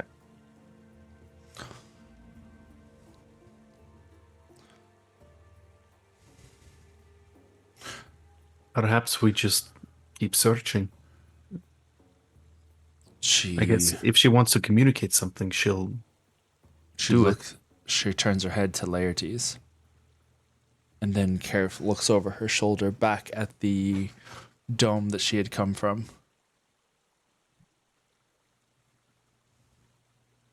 And then vanishes. I was about to ask her something, but never mind. I feel like that's very in keeping so far with what we've seen, so. She kind of just like turns and she looks over her shoulder. She's there for a brief moment and then just vanishes. So do we follow? I don't see any reason not to. Into the dome. Right now, we'll say you're probably about like 15 feet from it, 20 feet from it. You weren't super far from this thing. Before we venture inside, I'd like to clear off some of the dirt, grime, moss from the surface of around the doorway, looking for any kind of signage or indication of what this place is before we step into it. So there's just this slight rippling vibration in the air as dust and dirt and grime just sort of flits off the surface. As you start clearing bits away, do you clear a section that has some of the moss that has kind of grown up along with the caked on dirt of time? And it reveals a little bit of the painted surface beneath. And you can see that it is indeed this blue line. There's this like blue thick line that kind of goes all the way across, kind of in the reminiscent way that we see like the white stucco with blue tint to it with some Greek architecture, more in the modern age kind of style. It's very similar in that, where it's just like this very white rock stucco looking surface, and then it's just got this paint of blue that goes all the way around. And even if it's maybe a tad faded, you would have imagined that it would have been a tad faded over the years of being in the sun, but perhaps the very fact that this has been buried under the water and not in direct sunlight, has kept a lot of this intact, which just kind of adds to your list of questions. But sorry, there is writing, or No, there's not. It's just sorry. no, you're good. It's just this blue line that goes all the way across. okay. Does it? It just looks like a painted line, not more Tron light up. Yeah, it's just more like decorative paint. Just wanted to be sure. I'll just spend a few minutes trying to do that on the outside to see if it reveals any further. Okay. Yep. So far, especially around the doorway, on one side is just this blue line. On the other side, if you continue it on the other side of the door, it does reveal a couple of symbols, but it's not so much any Old Kingdom post office or anything like that. It seems to be more like serial numbers, Interesting. almost like an address. But you see the basically a K and an A -013. KA-01. Thank you. My brain went to Evangelion for a second. That's not a good sign. No, thank you. Does it look like it's written in a script we're familiar with, or does it look fully Bahiri? It's Old Kingdom. Okay. Just checking. I will relay that finding to the group. I'm going for the door. Okay. You see that there is no visible handle, but you do see a doorway. I'll tap it with the card. You take the card, and you've had this experience before where doors that are sealed open. And as you take and tap the card, the rest of you hear and almost feel this like vibration to the air, like a ringing tone, almost like a tuning fork kind of sound that gets louder and louder. And there's a shutter to the door, but it doesn't move. And as you take a closer look, make a perception check for me. We need this door pushed. 19. This is a door, but there is no, the edges are sealed. It's as if the stone of the door is melded with the stone or surface of the side. There is no crease to it. It just kind of like bends as if it's made of one material, which is odd. Yeah, I don't think I'm understanding. So, you know how normally when a door sits against the door frame, there's like a crease, right? Mm-hmm. It's as if this was a false door, or at least it is connected. There is the door itself and the door frame, but there is no edge to it. It's as if it's all one piece.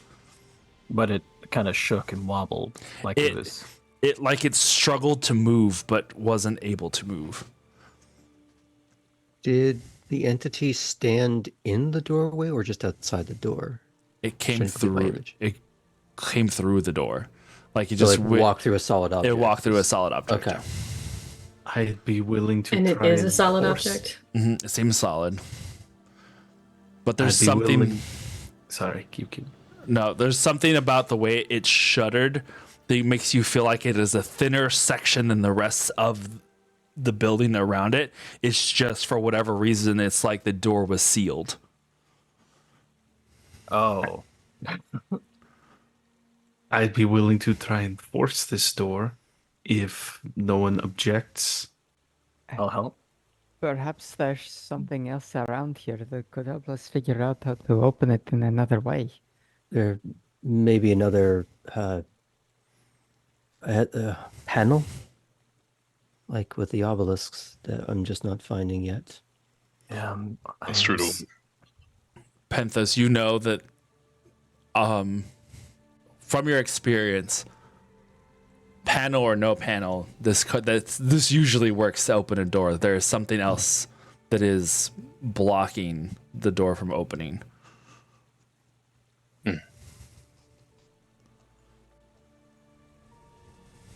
I wonder what it is. There's not a window, is there? No. Oh, I just thought of something silly. No? Is there any like damage to the building that could have disable the door from, like, from opening. Make an investigation check as you kind of like start to kind of survey around the edges of this I'm thing. great at those. Not really. And then I don't know, Laertes or Themisto, whoever was first. It was Laertes. Okay. Oh. Extending the idea of the prestidigitation kind of clearing away dust and debris, I'm just going to apply that to the door and where I would expect all the crevices and gaps of a door to be, just in case. It's like it just got caked closed. Just sometimes you got to see if the dumb thing works. Right. Would you roll, Astrid? 9. A 9? Yeah. Okay. While Laertes, you start to apply this, it clears away some of the dirt and reveals an interesting juncture. You have spent enough time with people who transmute things to see the melding of two things together, or what that would look like. This looks as if someone had molded the door to the frame itself in order to shut or lock the door in place. You can see where it's almost like smooth surface, and then someone had like pulled like almost like putty the surface of one to meld with the other. It's not a completely smooth and carved thing. It's like as if you had taken the matter from the wall and attached it to the door, or vice versa. It sounds a little like welding, but Almost Okay. in a way that looks familiar to does this someone look like who's it was trying done from to- the outside or from the inside? You can, I would say, make either Arcana or perception check, whichever one you feel like. Arcana would be, Yeah, I figured as much. especially considering I feel like that. Well, that doesn't matter. I was gonna make an argument for something, but that's a nat 1.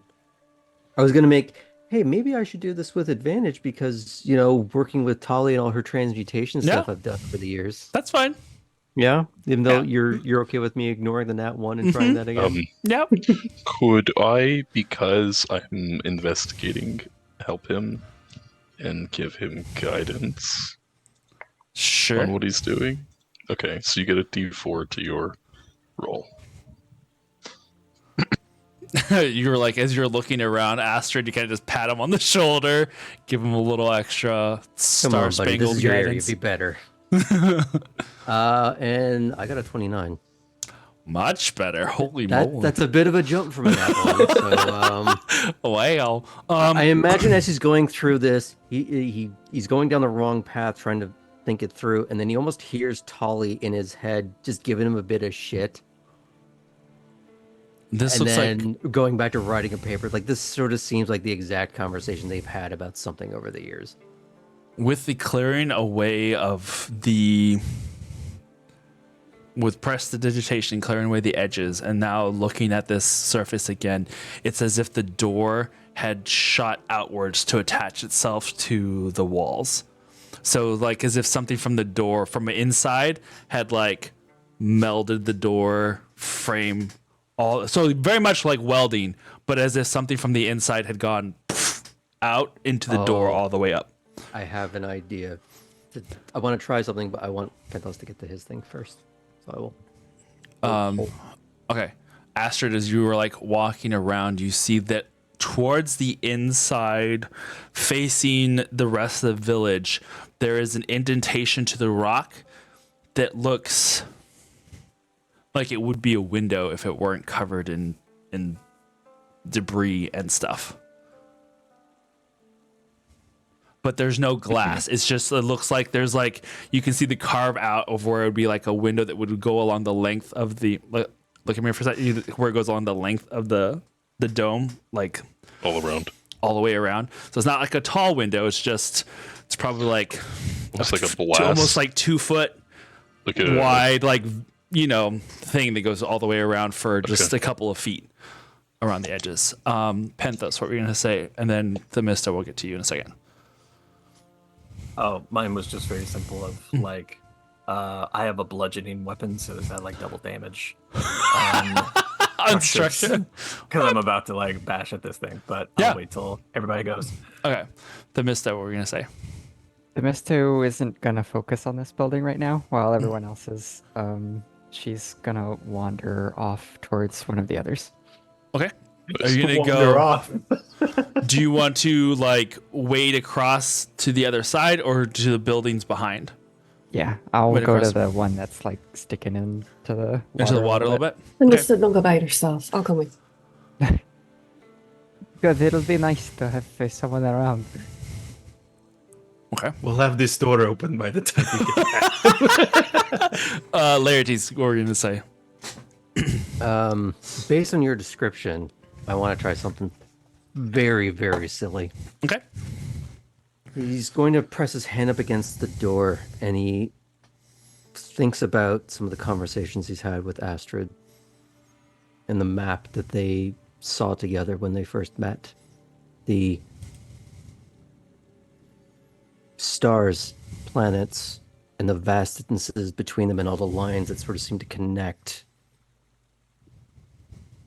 And it's a funny little macrocosm of the microcosm of looking at atoms and molecules.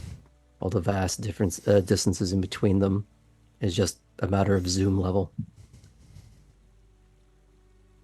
And he tries to not destroy or change as much as he tries to shrink the distance between each atom and molecule on this door as I try to cast enlarge or reduce, but reduce.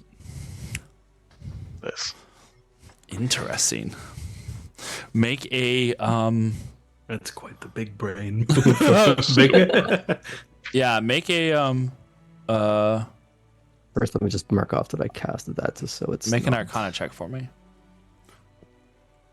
Work. That'd be so cool. I feel like you're being That's reductive. 11. 11. It wasn't super difficult.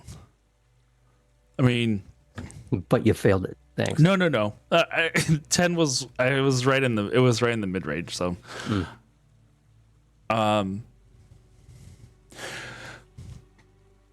as you are doing this like zoom and alteration of the material that is the door, you get a sense for the thickness of it, the width of it, the edges of it, and you do feel that there are indeed, you can feel the edges of that transmutation magic that had been at work to seal this door in.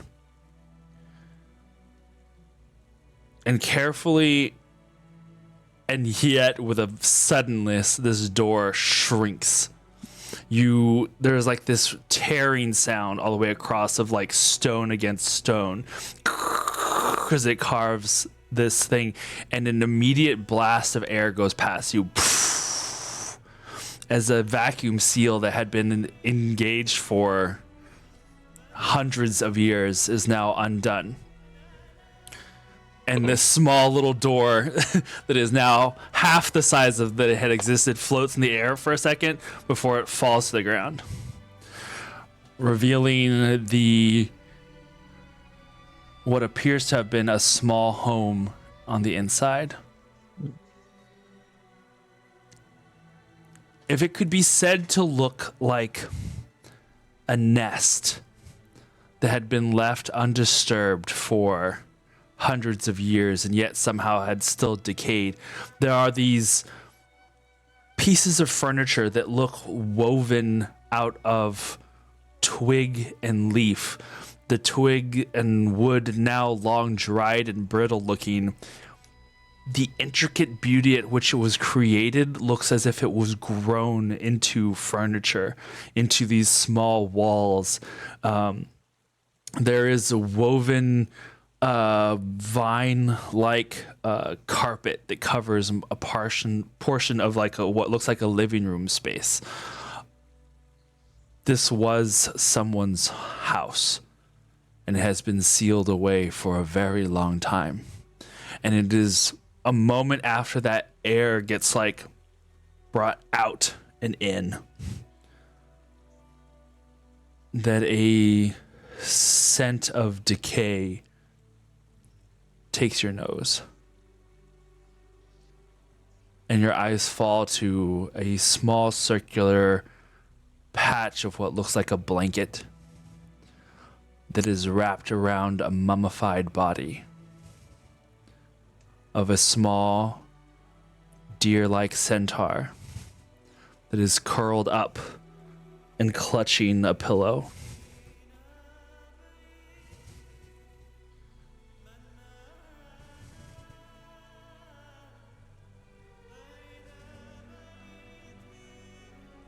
And it doesn't take much to make the connections. Mm-hmm. The passing of the, well, I guess the exchange of air, it doesn't destroy this mummified remains, does it?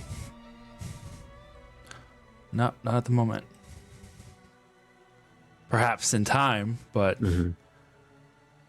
it's not like an instantaneous turn to dust kind of thing. I guess I'm going to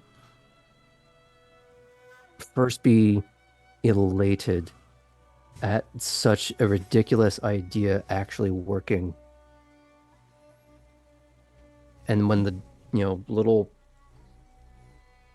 box that used to be a door just drops and he's able to focus on the scene in front of him and the weight of the air and the scene dawns on him, he's just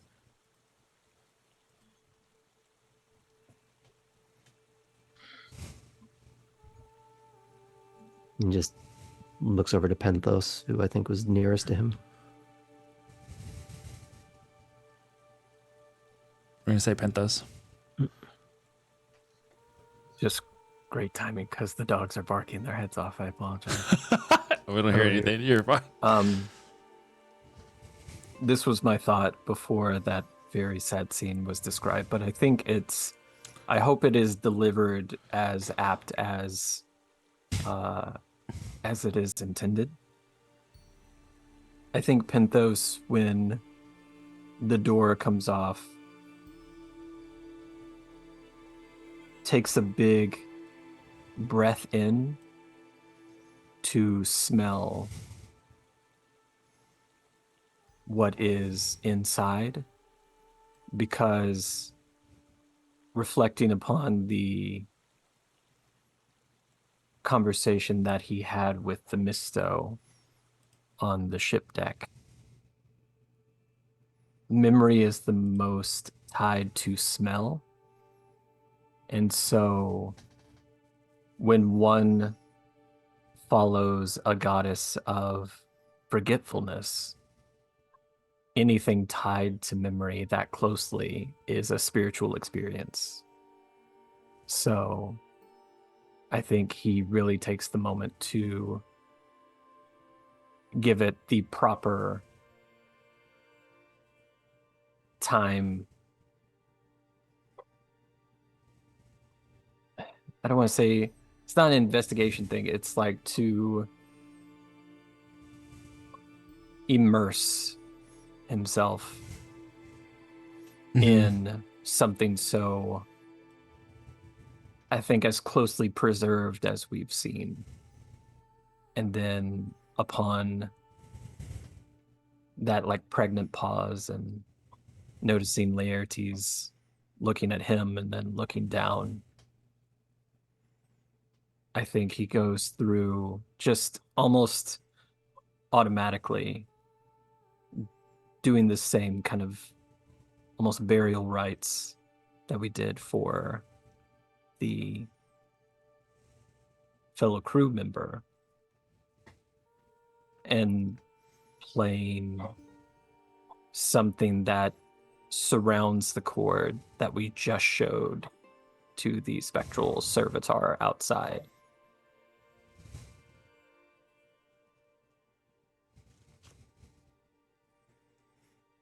Yeah.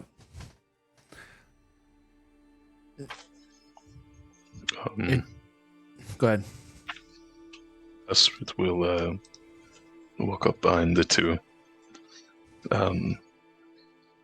And upon seeing the type of home that was made, knowing that this creature possessed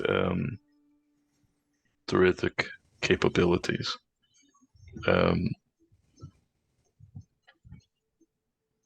she wants to pull from the nature around her and cast Entangle upon the body, not in a malicious way, just in a way to envelop the mummified creature back in a cocoon of vines and moss and kind of let it, rest in that way. It's interesting how, like I said, the inside of this house had a very like cluttered nest-like vibe to it. Mm-hmm. Everything was like made with twig and vine and grown to make it appear natural, and everything has died been dead for hundreds of years. The vine is withered, these twigs are dry and brittle. But there is this resurgence of green and life whenever you cast this. The ground itself seems to like ripple as like new root life grows just below the surface. And you can see bark splinter and shed as the vines grow larger. The twigs grow green little buds, and it just kind of like, it's almost like watching a slow seepage of life return to this nest. And indeed the moss and vine begins to like encapsulate the body of this creature as Penthos is like playing this tune, and everyone just kind of like is here looking in this moment as it just kind of like creates this little green ball of a cocoon and coffin at the same time. We'll take it from here. What were you gonna say, Cypress? Is there anyone else in the home? Make a perception check.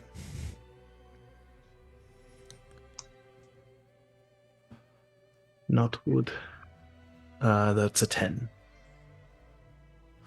You don't see any other people, and indeed the layout of this space doesn't look like more than one person lived in. It's just kind of built large because she herself, though small, was awkwardly shaped. So being centaur, like the chairs, and it looks more like sofas and loungers where you can like crawl onto, and more so than like actual chairs and such.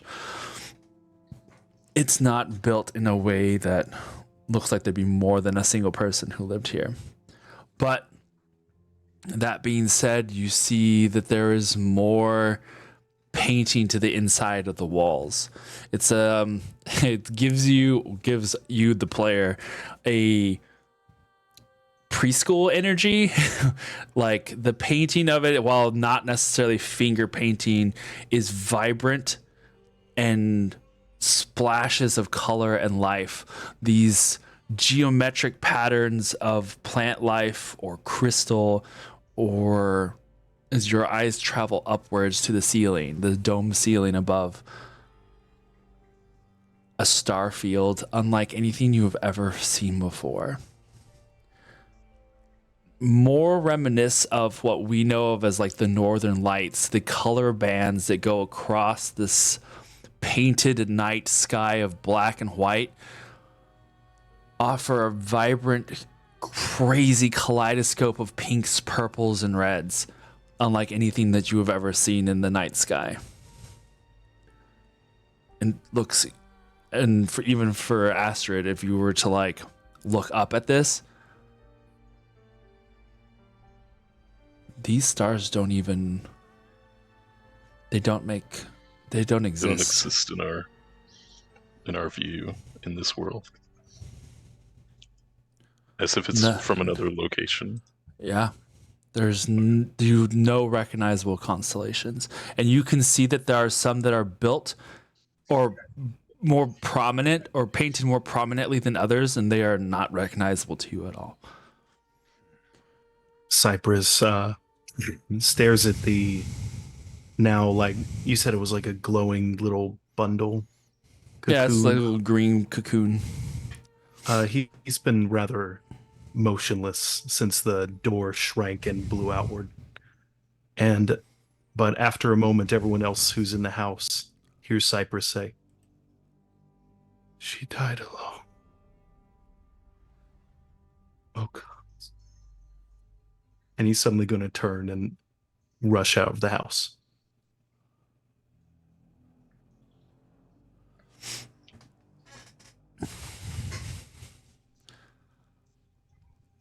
All right.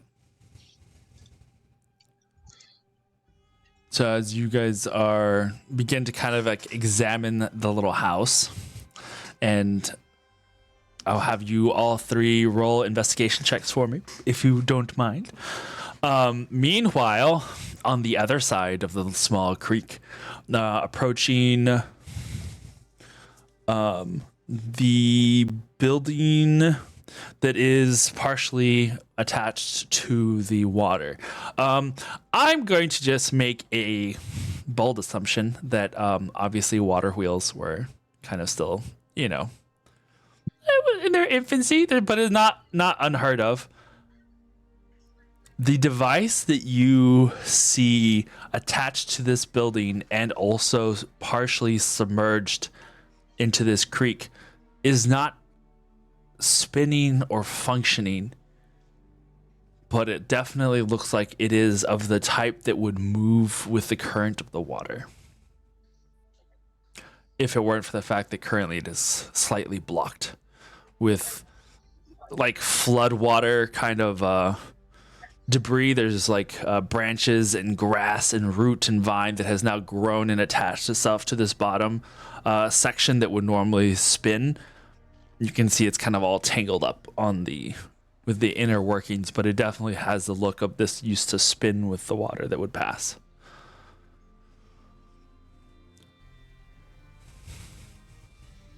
Should we try to fix it? Maybe we see what's inside first. All right, after you. So what's the door situation on this building? Broken open. What the fuck? I will cast light on the tip of my staff and kind of poke that in first. This building looks more like it had been a storage yard, or no, not a storage yard. Almost like a storage closet of some sort. But the overgrowth has not only has this door been long gone, but you can see that the grass and moss and vine has like invaded the inside and started growing up the walls.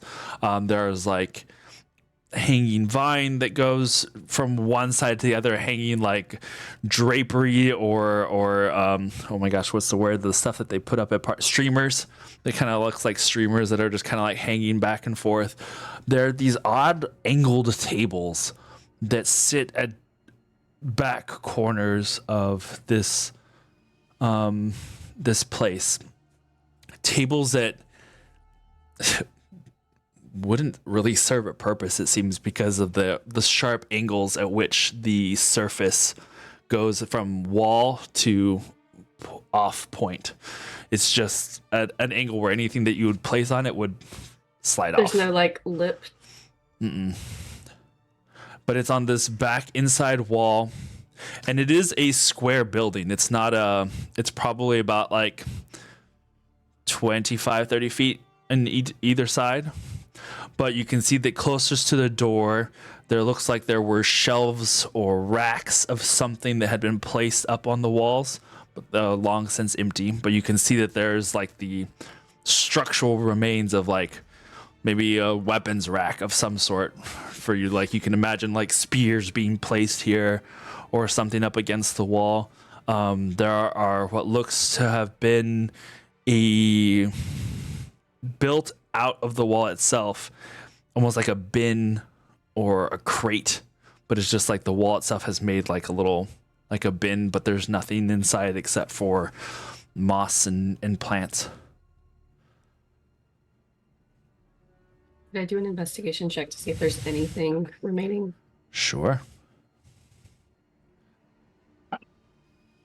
It's only a 6. You carefully make your way through this space. And there's something skitters in the grass, in the moss. And it kind of makes you take a step back for a second, just because you step forward and all of a sudden something moves really quickly. I'm going to step back into the mist on accident. We'll catch you. You see a flash of green and yellow, Themisto, as a serpentine thing crawls up the sides of the wall and like sits for a moment before it chameleons into the greenery around it, and it kind of shifts and morphs to where it almost becomes invisible, but you still see the like shape of it up against the wall. Do my snakes react to this? In a way of like, like just like, whoa. It's not necessary. Yeah, I wouldn't say it's necessarily like a predator prey sort of situation. It's just like the sudden movement startling, and then seeing that it looked almost lizard-like, but elongated in a strange way. Did it have legs? Yeah, it did.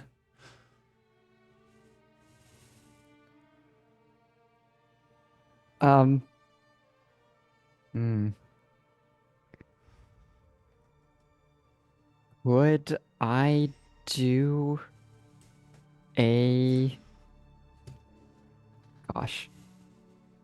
Do I want to rely... Whose advice do I want to rely on? I'm going to make a roll here, but I'm like heading out if she thinks about what her dad would have said versus what the temple priests would have said versus is going to change the nature of the roll.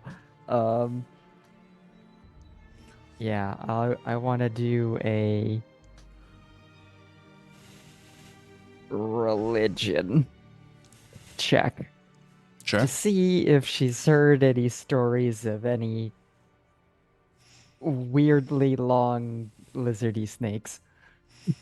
And while you do that, I'm not good at it, but can I do a nature check? Sure. Phoebe's like, I used to own one as a pet. I rolled twice because it was cocked, just FYI. What was it? I got a 15 for a nature check. Okay. And my religion was some quick maths here. Let me see. Large number. 23. Nice. That wasn't you in the corner.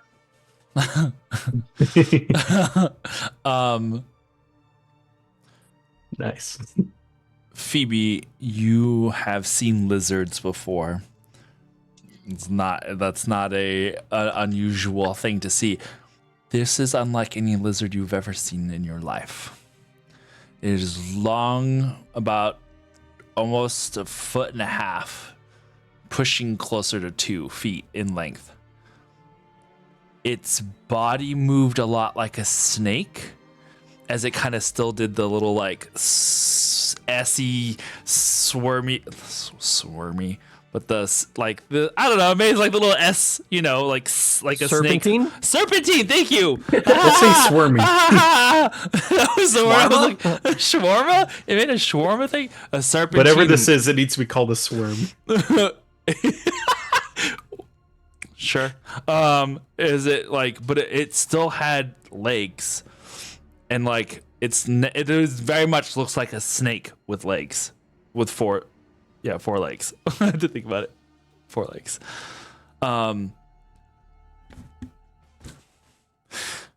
Themisto, you have access to much learned knowledge. You have seen depictions of the battle between Apollo and Python numerous times. You have even seen the remains of said Python. This is an impossible creature, for it is not snake, but it's reptilian in nature. For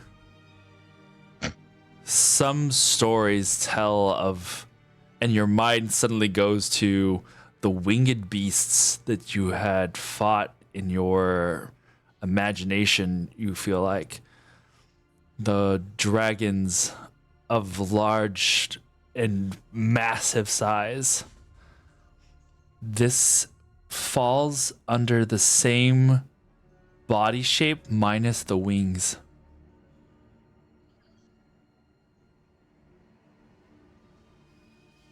And there's a little bit of like connecting all these little dots that suddenly you're like, wait, there's no way that I just saw what I think I saw.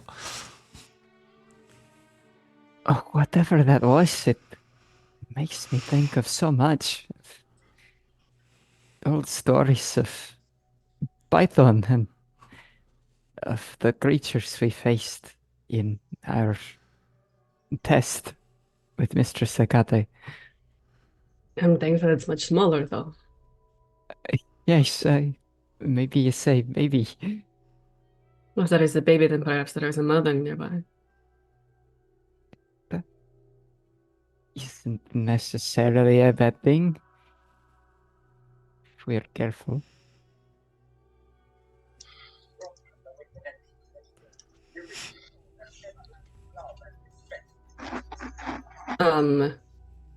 Cypress, how far do you run out of the dome? Like, are you just kind of standing out, or did you make it all the way over? Not too far. Okay. He didn't go to the other side of the street or the stream, but he is a ways from the house, and he's if you were able to see him, he'd be kneeling on the ground. Okay, I just wasn't sure how far you were gonna come over.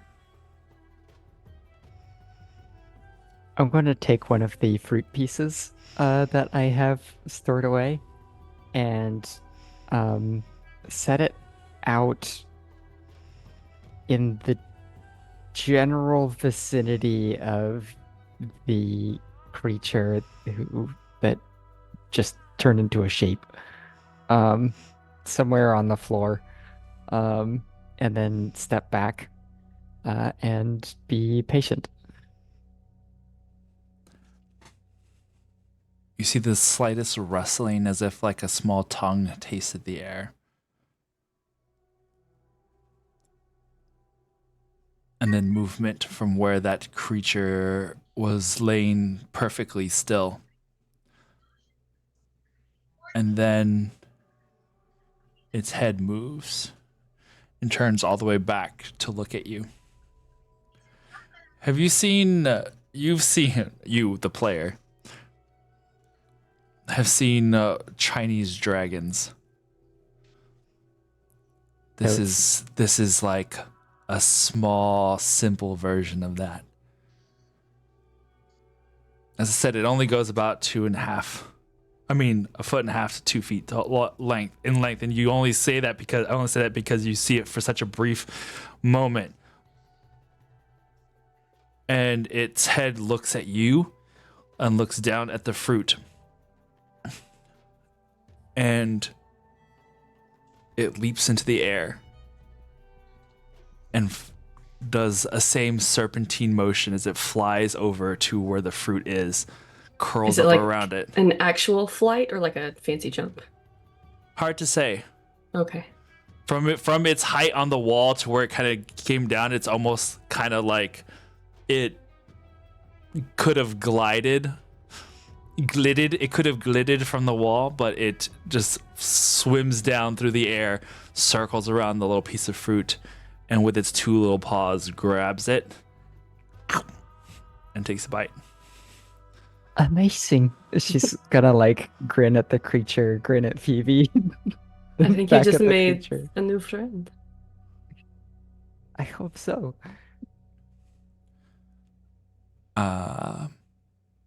Astrid, Laertes, and Penthos, you inside the other house on the other side of the stream. What did you guys roll for your investigation? 17 17? and 14s. Can Huh? I specify Oh. my 14? Uh-huh. It's like I 14s. would want to look where a child would hide things. Okay. And Laertes, you also got a 14, right? Yeah, I'd be looking to see if there'd be anything written left behind.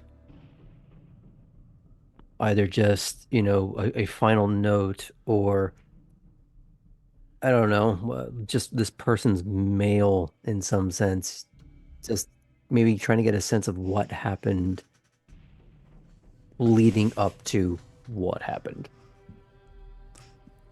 As you guys are... Go ahead. No, what were you going to say? I'm gonna look for like her diary or that kind of thing. A record of what she's been doing here. If one of them can, or if one of them would be able to decipher it if it was found. Looking around this space, as I said before, it does give you that like kindergarten paint vibe, right? Because it's just so brightly colored on the inside. You see hanging near the space, Astrid, where I told you there was like a indentation for a window. You can see out into the neighborhood area. You see that it is like pieces of branch and stuff that is like piled up on that window, and so it does like make it a little difficult to see out of. But on the other side, it looked like stone. So it is a very strange like window, but it's not a window. It's like a one-way mirror kind of thing. You see hanging from the ceiling these almost like wind chimes, but they are made with pieces of glass that look broken, almost like seashell look or shape to them, but they are like a glass-like thing, and they just, now with the air having shifted, they kind of have looked like they have moved a little bit for the first time in hundreds of years. You see tables, or a table. You see at its center what looked like a bowl that had at one point maybe some fruit that has long since rotted and become a mass of unknowable semicircular little mounds there in its center. You see all of the pieces of someone's house that you would imagine, and this is kind of for all three of you, just it's strange to be in the presence of something so ancient, but still somehow feels so completely familiar, and at the same time so completely alien. You also see that there is also in the side of this one side of this room a strangely tilted tabletop that doesn't look like it would really serve any purpose, as it's just at this weird 45-degree angle. You find near where the body was a small chest.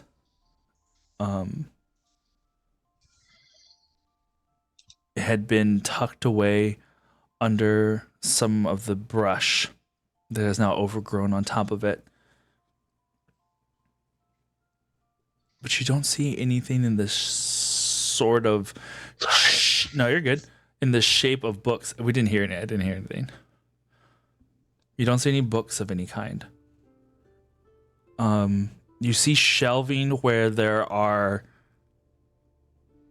Maybe there had been things stored there at one time, but they are empty now. It looks like this place was built for... There are like furniture pieces that would look like, you know, bookshelves or whatnot, but there are no books present currently.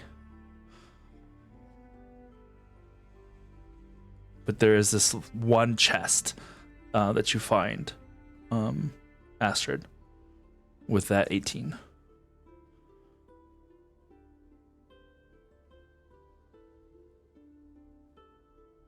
Now you're muted again. I bring the others around to it and open it, Link style.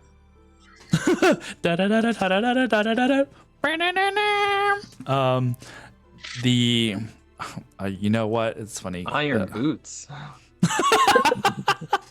was gonna say inanimate shot. carbon rod, but I forgot. I actually do have.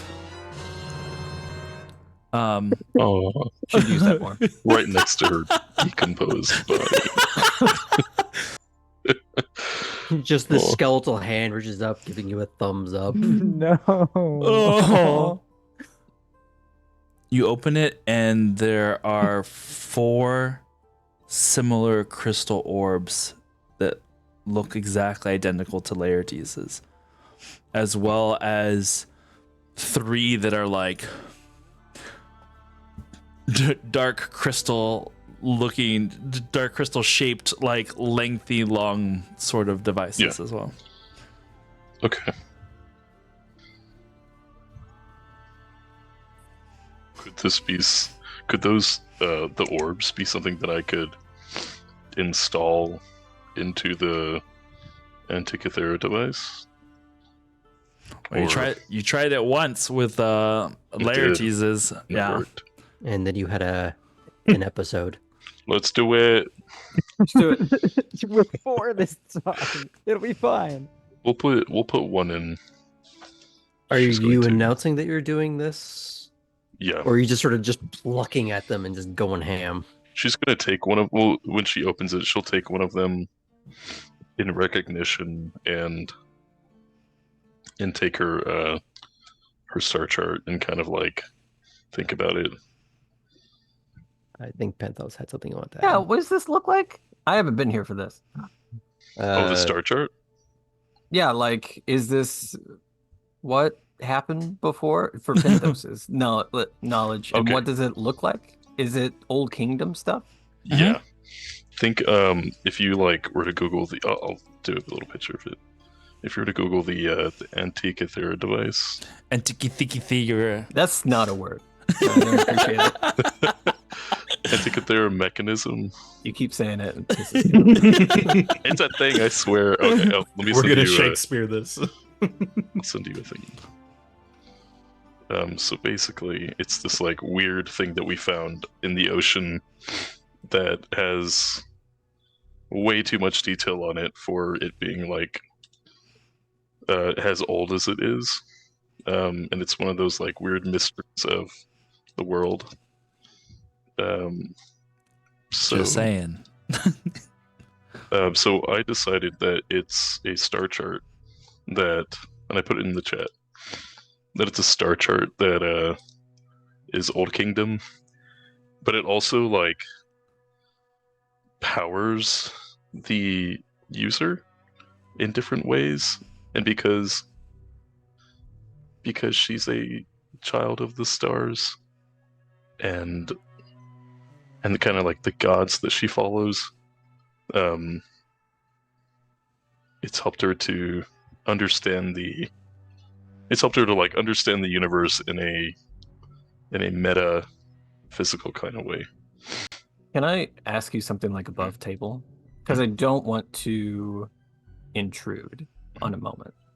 But my intention, since it is Old Kingdom, where I was kind of going with it, if there was a way that Penthos could introduce the, I don't want to say like harmonization, but the card has some awakening, I guess is the best word, toward the mechanics of Old Kingdom tech. And if I hear that there's hesitation because something bad happened before, maybe there was something that was not introduced. Yeah. So I think now below table, Penthos would just kind of like cover your hand with this like meaty claw, and like palmed is this card. He just like rests it on yours and just kind of gives a subtle nod of like, maybe this will help. Last time I used one of these, I had an episode, visions of a world I did not know, of information I did not understand, flashing before my eyes. And I woke up on the floor where Laertes and Cypress were there to my aid.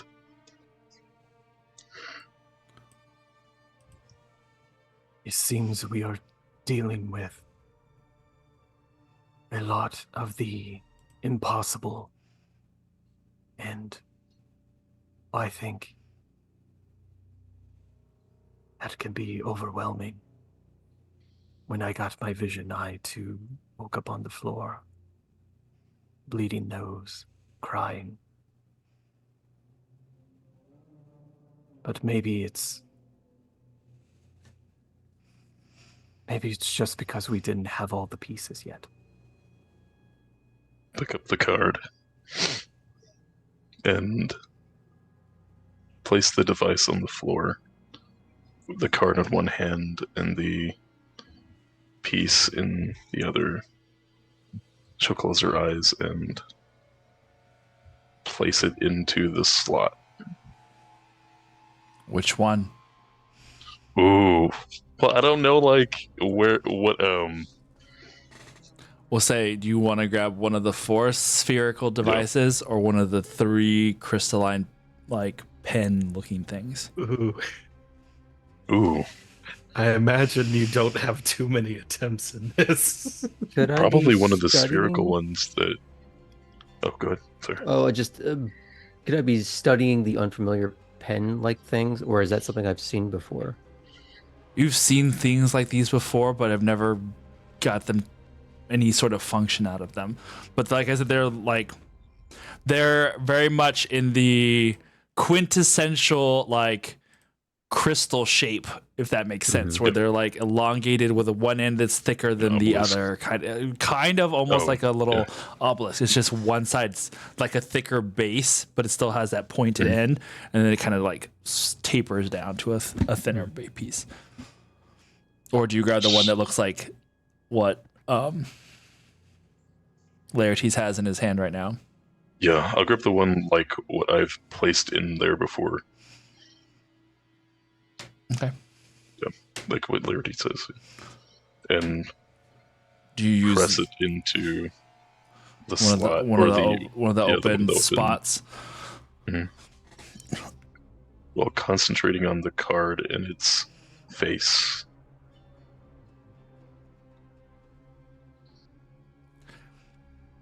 Okay. Snap his neck while he's not bandaged. Considering how well it went for Astrid last time, that might be a mercy. What is this, an Uncharted game? You led us right to the treasure. Thank you. Yeah, Thanks basically. for Services opening are the no door, longer Laertes. required. I've seen this episode. I know how it ends. Make an intelligence saving throw for me. Pick me, take claws. Big money, no whammies. An intelligence save? Big Mhm. whammies, no money. Your intelligence. Here goes nothing. Nice, okay. What the heck This is is music. Exactly. You're like I'm I got a you're 19 playing plus three. Earthbound. What is it? 22. 22? Yep. Your breathing catches in your chest.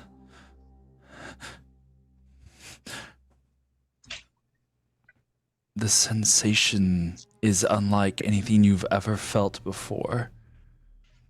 You had this strange kaleidoscope of visions the last time with Laertes, but this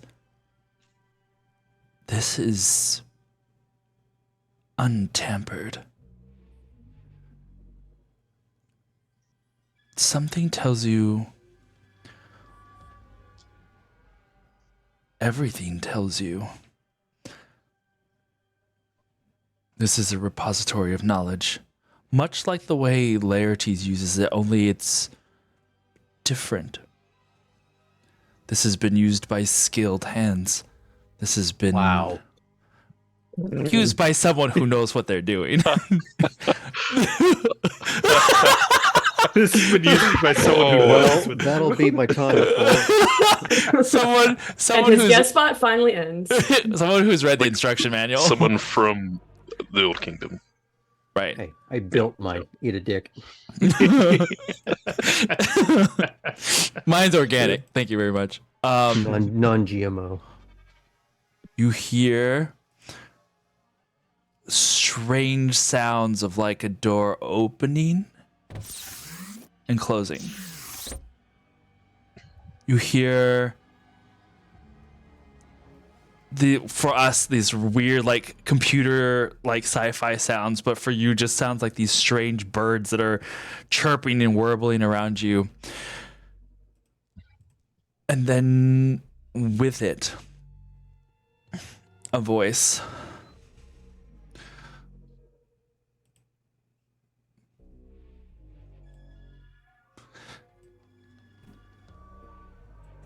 Personal log of Risunrea. It has been a few rotations now since we have settled here, and we're still adjusting. The great engine of Krete'Aan is truly a work of marvels, and we are doing our part to protect what lies outside this world. Though I had the chance to stay in Bahiri, I really wanted to help the other colonies. We've started to build homes and means of growing our own food here. We're still a long way from being self-sufficient, but it's progress in the right direction. And I've made a few new friends since I've arrived. Sarani, who's an engineer on the Great Atlas engine, she's one of the Elder Drea, one of the actual inhabitants of EU. She's proven to be an invaluable of learning the intricacies of channeling the natural resources of this new world. Salurhan recently moved here from one of the northern colonies and is working as our lead agriculturalist. He's taught me a lot about growing food in this climate, bringing things from some of the other colonies here, something that was closer to his homeworld than where my people hail from. And then there's our resident healer, Tuatret. She's visiting from the commission on, working with some of the specialists who have recently fallen ill under strange circumstances. Though it has proven to be a challenging place to live, Krete'Aan also is a beautiful and rewarding planet. I'm proud to be a part of this colony, and I'm excited to see what the future holds for us. End of recording. And it was with that we will end for tonight. That was good. Oh, Can I do one more thing before we leave?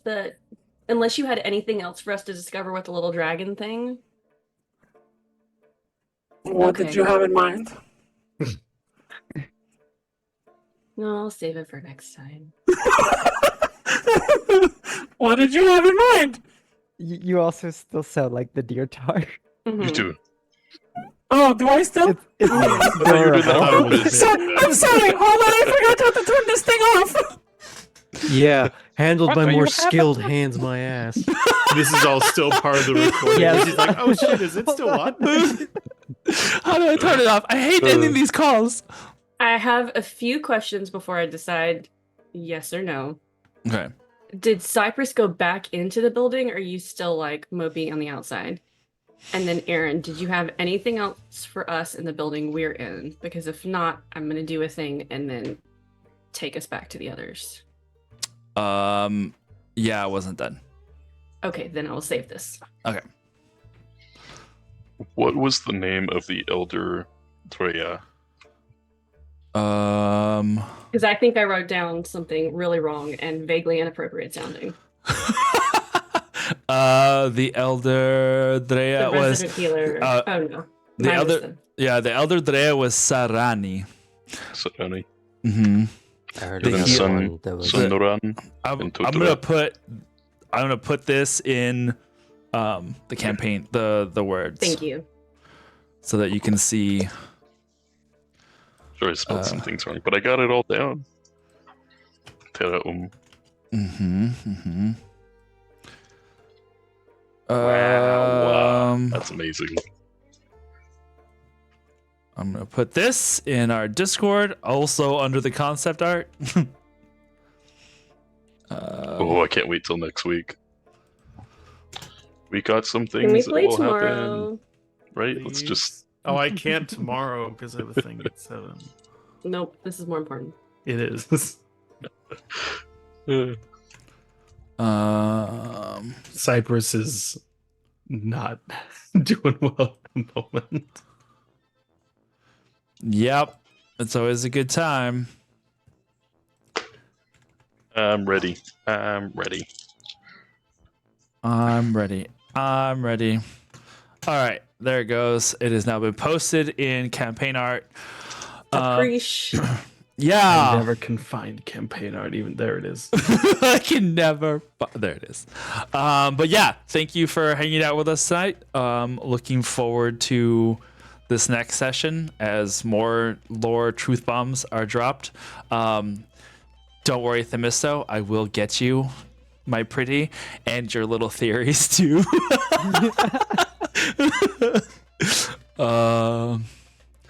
Yeah, good job, everybody. I'm excited for this part because this is a lot of stuff that's rolling down the hill like freaking the giant boulder in Indiana I was Jones. going to Just say like, the one floating above the village. oh, there's that too. All right, but until then, stay safe, be fey, stay fey, be brave. The safe word is mango, and we'll see you next time. Bye. Stay warm. It's winter outside.